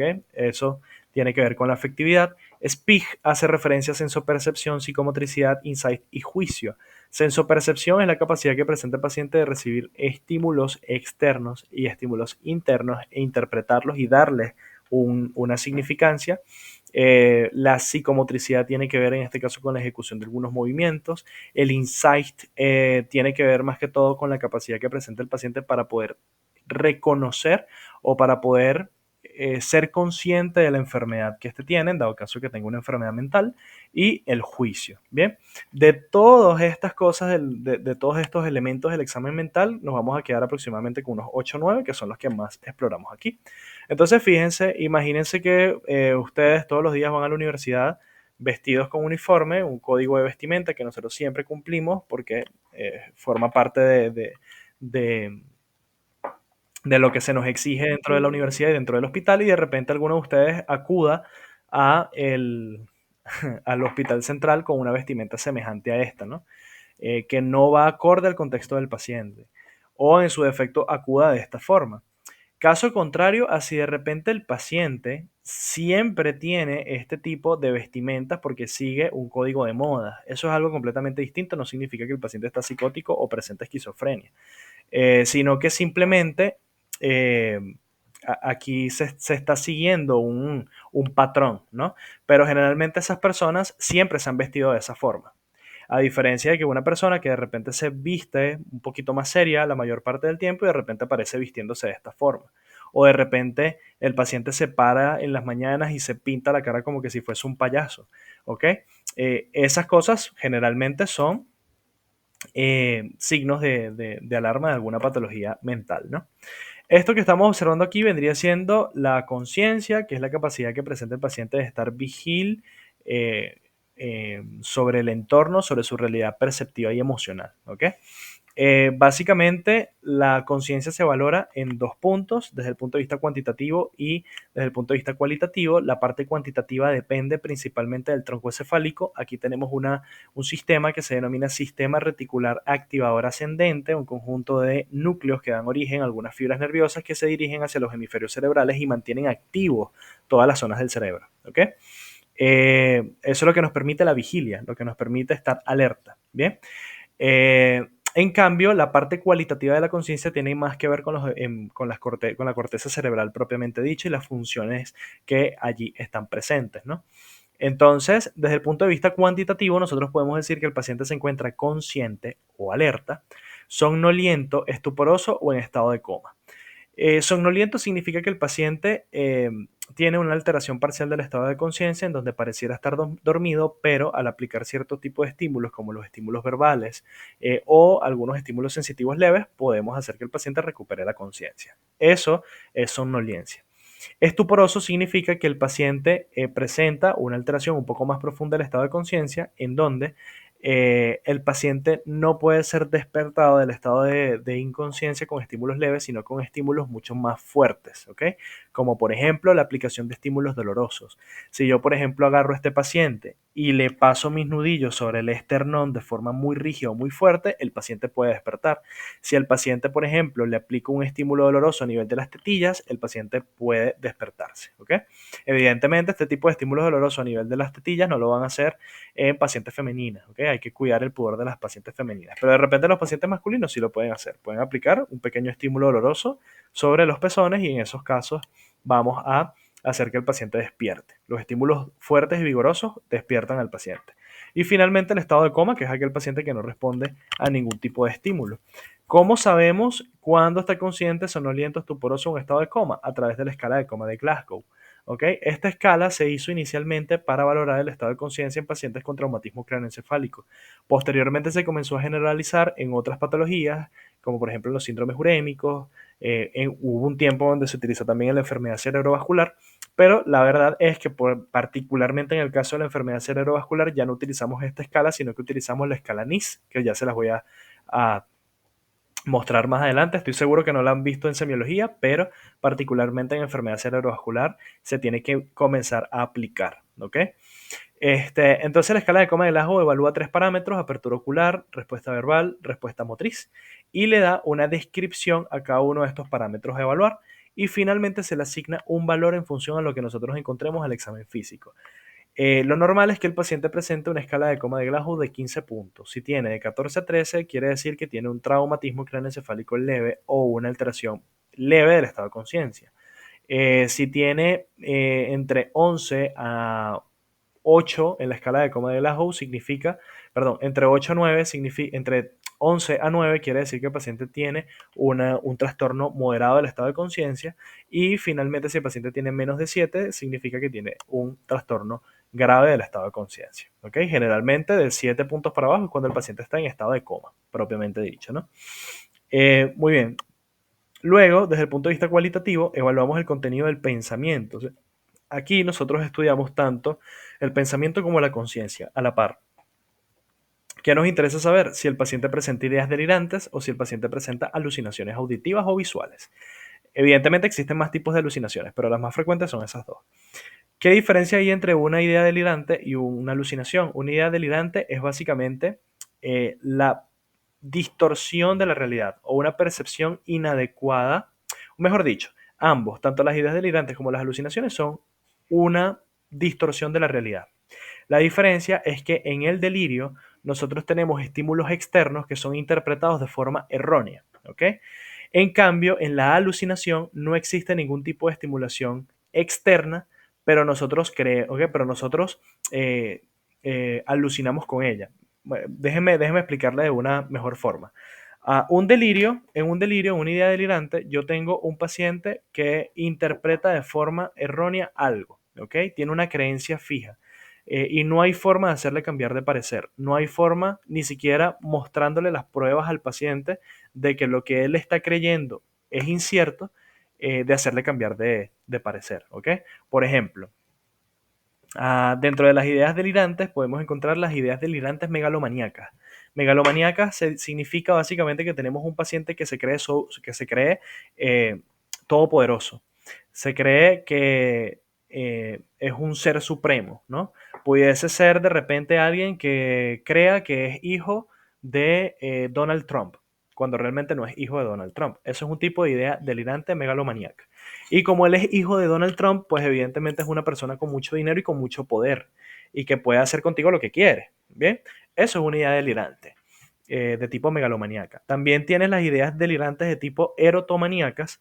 Erotomaníaca significa que tiene ideas irreales o creencias irreales respecto a el sexo propiamente dicho, ¿no? Puede ser que de repente el paciente te diga que tiene un pene que mide 5 metros, ¿ok? O una paciente femenina que dice que tiene 3 vaginas o 4 senos, ¿no? Entonces, eso es un tipo de idea delirante de tipo erotomaníaca. O puede suceder también que de repente el paciente diga que todas las mujeres quieren con él, todas las mujeres quieren estar con él, todas las mujeres, ¿ok? Y realmente se lo creen, ¿bien? Aunque les muestres las pruebas de frente de que realmente eso no es así, no se lo creen, ¿ok? O sea, no puedes hacerles cambiar de parecer. Eso es una idea delirante. También están las ideas delirantes místico-religiosas, o sea, puede suceder que de repente tengas un paciente que llegue alterado a la consulta porque el fin se está acercando, porque Cristo vive y Cristo ya está cerca de la tierra y nos va a destruir a todos. Eso es una idea delirante de tipo místico-religiosa, ¿ok? Y así un sinfín de ideas delirantes más. Luego tenemos las alucinaciones. Alucinaciones significa que el paciente ve algo, siente algo, escucha algo que realmente no tiene ningún tipo de estimulación externa. O sea, él es el único que ve esas cosas, él es el único que escucha eso, él es el único que está sintiendo eso que él describe, ¿ok? Pero realmente no existe nadie quien lo esté estimulando para eso. Por ejemplo, el paciente puede decir que escucha algunas voces y que esas voces le hablan, que esas voces le dan órdenes, que son 3, 4, 5 voces distintas y que generalmente sostienen un diálogo todo el día y que eso le estresa mucho porque no haya y no consigue la forma de poder callar esas voces, ¿ok? Eso es una alucinación auditiva. Una alucinación visual pudiese ser que de repente el paciente observa sombras u observa personas, observa eh, eh, escenariografías complejas, ¿ok? Esos son alucinaciones, ¿bien? Las alucinaciones auditivas pueden tener una causa orgánica o pueden tener una causa psíquica. Las alucinaciones auditivas son de causa orgánica generalmente cuando el paciente describe que escucha las voces nada más en un solo oído, por ejemplo en el oído izquierdo o en el oído derecho, pero no en las dos. Cuando las alucinaciones auditivas son bilaterales, casi siempre se adjudican a una causa mental, ¿ok? Una patología mental, como la psicosis o la esquizofrenia, ¿bien? La orientación hace referencia a la capacidad que presenta el paciente de reconocerse a sí mismo y reconocer al entorno que lo rodea. Básicamente podemos hablar de orientación autopsíquica y alopsíquica. Autopsíquica significa que el paciente es capaz de reconocerse a sí mismo. Por ejemplo, si tú le preguntas al paciente cuál es su nombre, cuál es su apellido, su edad, su cédula, y dónde nació, el paciente es capaz de responderte coherentemente a eso que tú le estás preguntando, ¿ok? Inclusive tiene forma de corroborarlo, le puedes quitar la cédula del paciente y puedes ver su nombre, su apellido, su edad, su cédula y todo, ¿ok? O inclusive preguntándole a los familiares. Eso quiere decir que el paciente tiene una orientación autopsíquica conservada. Orientación alopsíquica significa que el paciente es capaz de reconocer a sus familiares y a su entorno. ¿Ok? Sabe quién es su mamá, sabe quién es su papá, sabe quién es su hermana. Tú le pides que te señale a su acompañante y que te diga qué relación tienes con él. ¿Ok? O en su defecto le puedes preguntar en qué fecha estamos, qué día es hoy, ¿no? Qué hora es, dónde nos encontramos, en qué hospital, si es el Hospital Central de Maracay, el Seguro Social, etcétera. Bien. Luego tenemos entonces la sensopercepción, que es la capacidad que tiene el paciente de captar estímulos percibidos del entorno. Podemos encontrar agnosias de diferentes tipos, agnosias auditivas y visuales. Una agnosia auditiva significa que el paciente percibe un estímulo pero no logra reconocer qué es. Es una agnosia auditiva, o sea, algún tipo de estímulo sonoro, el paciente lo escucha pero no sabe con exactitud qué es, no sabe reconocerlo. Una agnosia visual es lo mismo, pero con estímulos visuales. El paciente está viendo algo, pero no lo sabe reconocer. Agnosia del esquema corporal significa que el paciente no reconoce alguna parte de su cuerpo. Puede ser, por ejemplo, una autotopognosia. Autotopognosia significa que el paciente no es capaz de reconocerse a sí mismo. El tercer miembro fantasma significa básicamente que el paciente asume o presume que tiene más de 3 brazos o más de 2 brazos o más de 2 piernas. La hemiasomatognosia significa que tenemos un paciente que no reconoce la mitad de su cuerpo y la anosognosia significa que no reconoce ninguna parte de su cuerpo, ¿ok? No se reconoce a sí mismo en su integridad. Luego tenemos la memoria, como les había comentado, la memoria es la capacidad que tiene el paciente para poder almacenar información pasada u ocurrida y evocarla en el momento en el que se le pida. ¿Ok? La memoria la podemos clasificar en 3 tipos. Tenemos memoria inmediata, memoria anterógrada y memoria retrógrada. ¿Cómo valoramos la memoria inmediata? Muy sencillo. Le podemos dar al paciente, por ejemplo, una secuencia de 4 números y el paciente tiene que ser capaz de recordar esa secuencia de 4 números y tiene que ser capaz de evocar esa secuencia numérica de forma verbal cuando nosotros se lo pidamos. Nosotros le vamos a decir al paciente durante el interrogatorio que recuerde estos 4 números, por ejemplo, 0, 2, 5 y 7. ¿Ok? Y el paciente tiene que estar en la capacidad de que cuando nosotros le preguntemos esa secuencia numérica, de responderla, 0, 2, 5 y 7. ¿Ok? Por ejemplo, podemos darle esa secuencia de números y podemos ponernos a hablar con él. Y en menos de 5 minutos le preguntamos al paciente si es capaz de recordar los números que tú le dijiste, 0, 2, 5, 7. La memoria anterógrada es básicamente un tipo de memoria que tiene que ver con los hechos más recientes. Por ejemplo, le puedes pedir al paciente que te diga qué comió en la mañana, a qué hora se levantó, a qué hora se bañó, eh, con qué, eh, bueno, no sé, le podemos preguntar cómo llegó hasta el consultorio, cómo llegó hasta el hospital, si llegó en ambulancia, si llegó en un carro particular, quién lo trajo, si fue la tía, fue la hermana, quién lo hizo, ¿no? La capacidad de evocar esas respuestas se llama memoria anterógrada. Y luego tenemos la memoria retrógrada, en donde ya aquí podemos preguntar cosas respecto al pasado del paciente. Si el paciente es capaz de preguntarlo y tenemos la forma de corroborar la información, podemos decir que tiene una memoria retrógrada conservada. Por ejemplo, se le puede preguntar al paciente en qué año se casó, quién fue su primer esposo, quién fue su primer novio, ¿no? O cuál fue la marca del primer auto o carro que compró. Luego tenemos la atención. La atención es la capacidad que tiene el paciente de poder focalizar su concentración sobre una tarea en particular y de esa forma también inhibir los estímulos externos que no sean productivos. ¿Ok? La atención puede ser espontánea o puede ser voluntaria. La atención espontánea es cuando un estímulo resulta por sí mismo bastante llamativo y es capaz de hacer que una persona desvíe su atención hacia ese objeto, ¿no?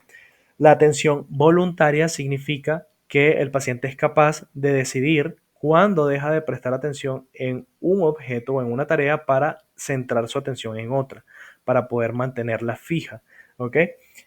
Pero en este caso no es involuntario, sino que es completamente voluntario. El paciente decide hasta cuándo mantener la atención en un objeto y luego pasar al siguiente objeto. Las alteraciones más comunes que podemos encontrar es la hiperprosexia. Hiperprosexia significa que el paciente está hiperatento. Hipoprosexia cuando tiene una disminución de la atención.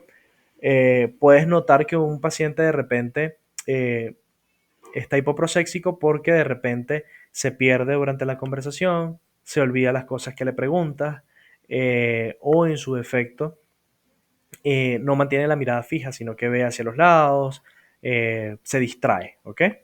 Hipoprosexia. Y aprosexia cuando el paciente no es capaz de mantener la atención en lo absoluto. Esto que estamos observando aquí es la escala NIS. Como les dije, la escala NIS se aplica para aquellos pacientes que presentan enfermedad cerebrovascular. Si ustedes se fijan, es una escala muchísimo más compleja que la escala de coma de Glasgow. Por ende, cuando ustedes vayan a presentar un caso clínico, no presenten al paciente con enfermedad cerebrovascular con escala de coma de Glasgow, porque eso realmente no nos dice nada acerca de la evolución del paciente ni de las condiciones del mismo. Solamente nos dice que está inconsciente o no. O sea, que el paciente está en estado de coma, en estado estuporoso, está somnoliento o no. ¿Ok?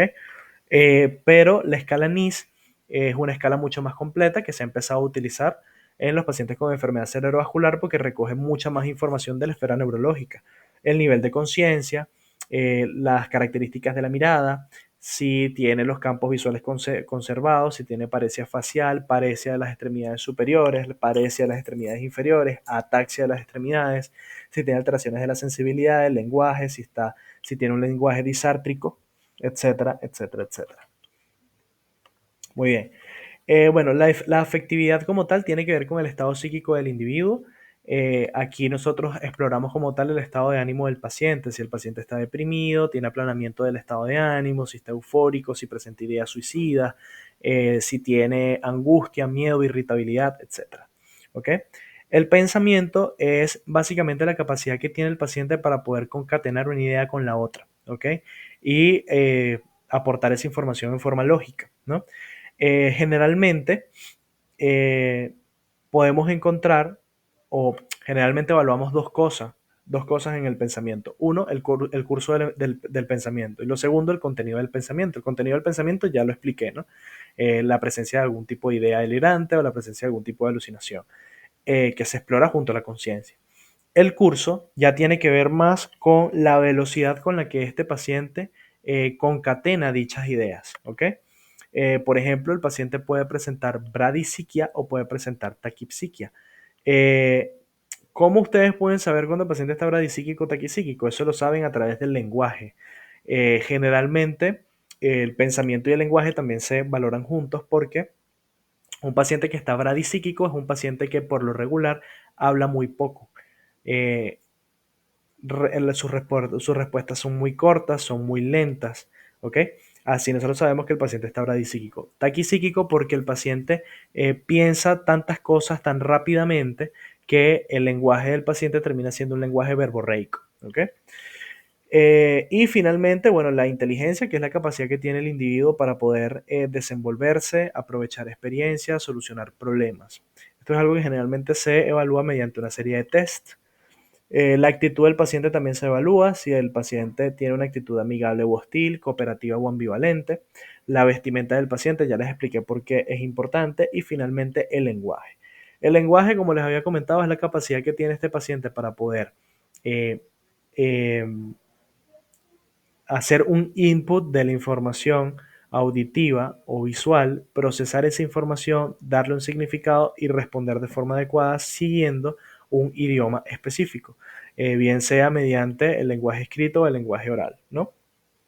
El punto es que podemos tener tres tipos de lenguaje. Tenemos el lenguaje espontáneo, que es básicamente el lenguaje que nosotros podemos evaluar en el paciente en el mismo momento en el cual él llega a la consulta, nos dice su nombre, su apellido, su cédula, su edad, eh, y nos expresa su motivo de consulta. Ese es el lenguaje espontáneo, no es provocado.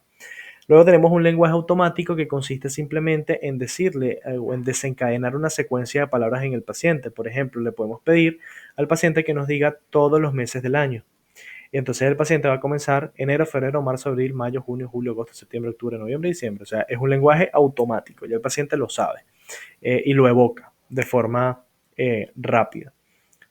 O los días de la semana, que nos diga los días de la semana de lunes a domingo. ¿Bien? Lenguaje provocado significa básicamente que yo le voy a dar al paciente, por ejemplo, le voy a mostrar al paciente un teléfono celular y el paciente tiene que decir cuál es el nombre de ese objeto que yo le estoy mostrando. O sea, yo le muestro una serie de objetos y él me tiene que decir el nombre de cada uno de ellos. Un vaso, un teléfono, un lápiz, una computadora, lo que ustedes quieran. ¿Qué alteraciones más comúnmente encontramos? La fascia de Broca y la fascia de Wernicke. La fascia de Broca significa que tenemos una afectación en el área de Broca. El área de Broca es básicamente el encargado de eh, ejecutar la acción de los músculos de la fonación. ¿Ok? Entonces, este es un paciente que comprende el lenguaje, es un paciente que comprende lo que escucha, comprende lo que lee, pero no es capaz de verbalizarlo. ¿Ok? Eso se llama fascia de Broca. Y finalmente tenemos la fascia de Wernicke, que es una alteración del área de Wernicke, en donde el paciente es capaz no es capaz de comprender el lenguaje ni oral ni escrito. ¿Ok? Bueno, muchachos, eso ha sido todo por la clase de hoy. Espero que les haya gustado. El día de mañana o pasado mañana probablemente les estoy mandando las clases que faltan. La clase del sistema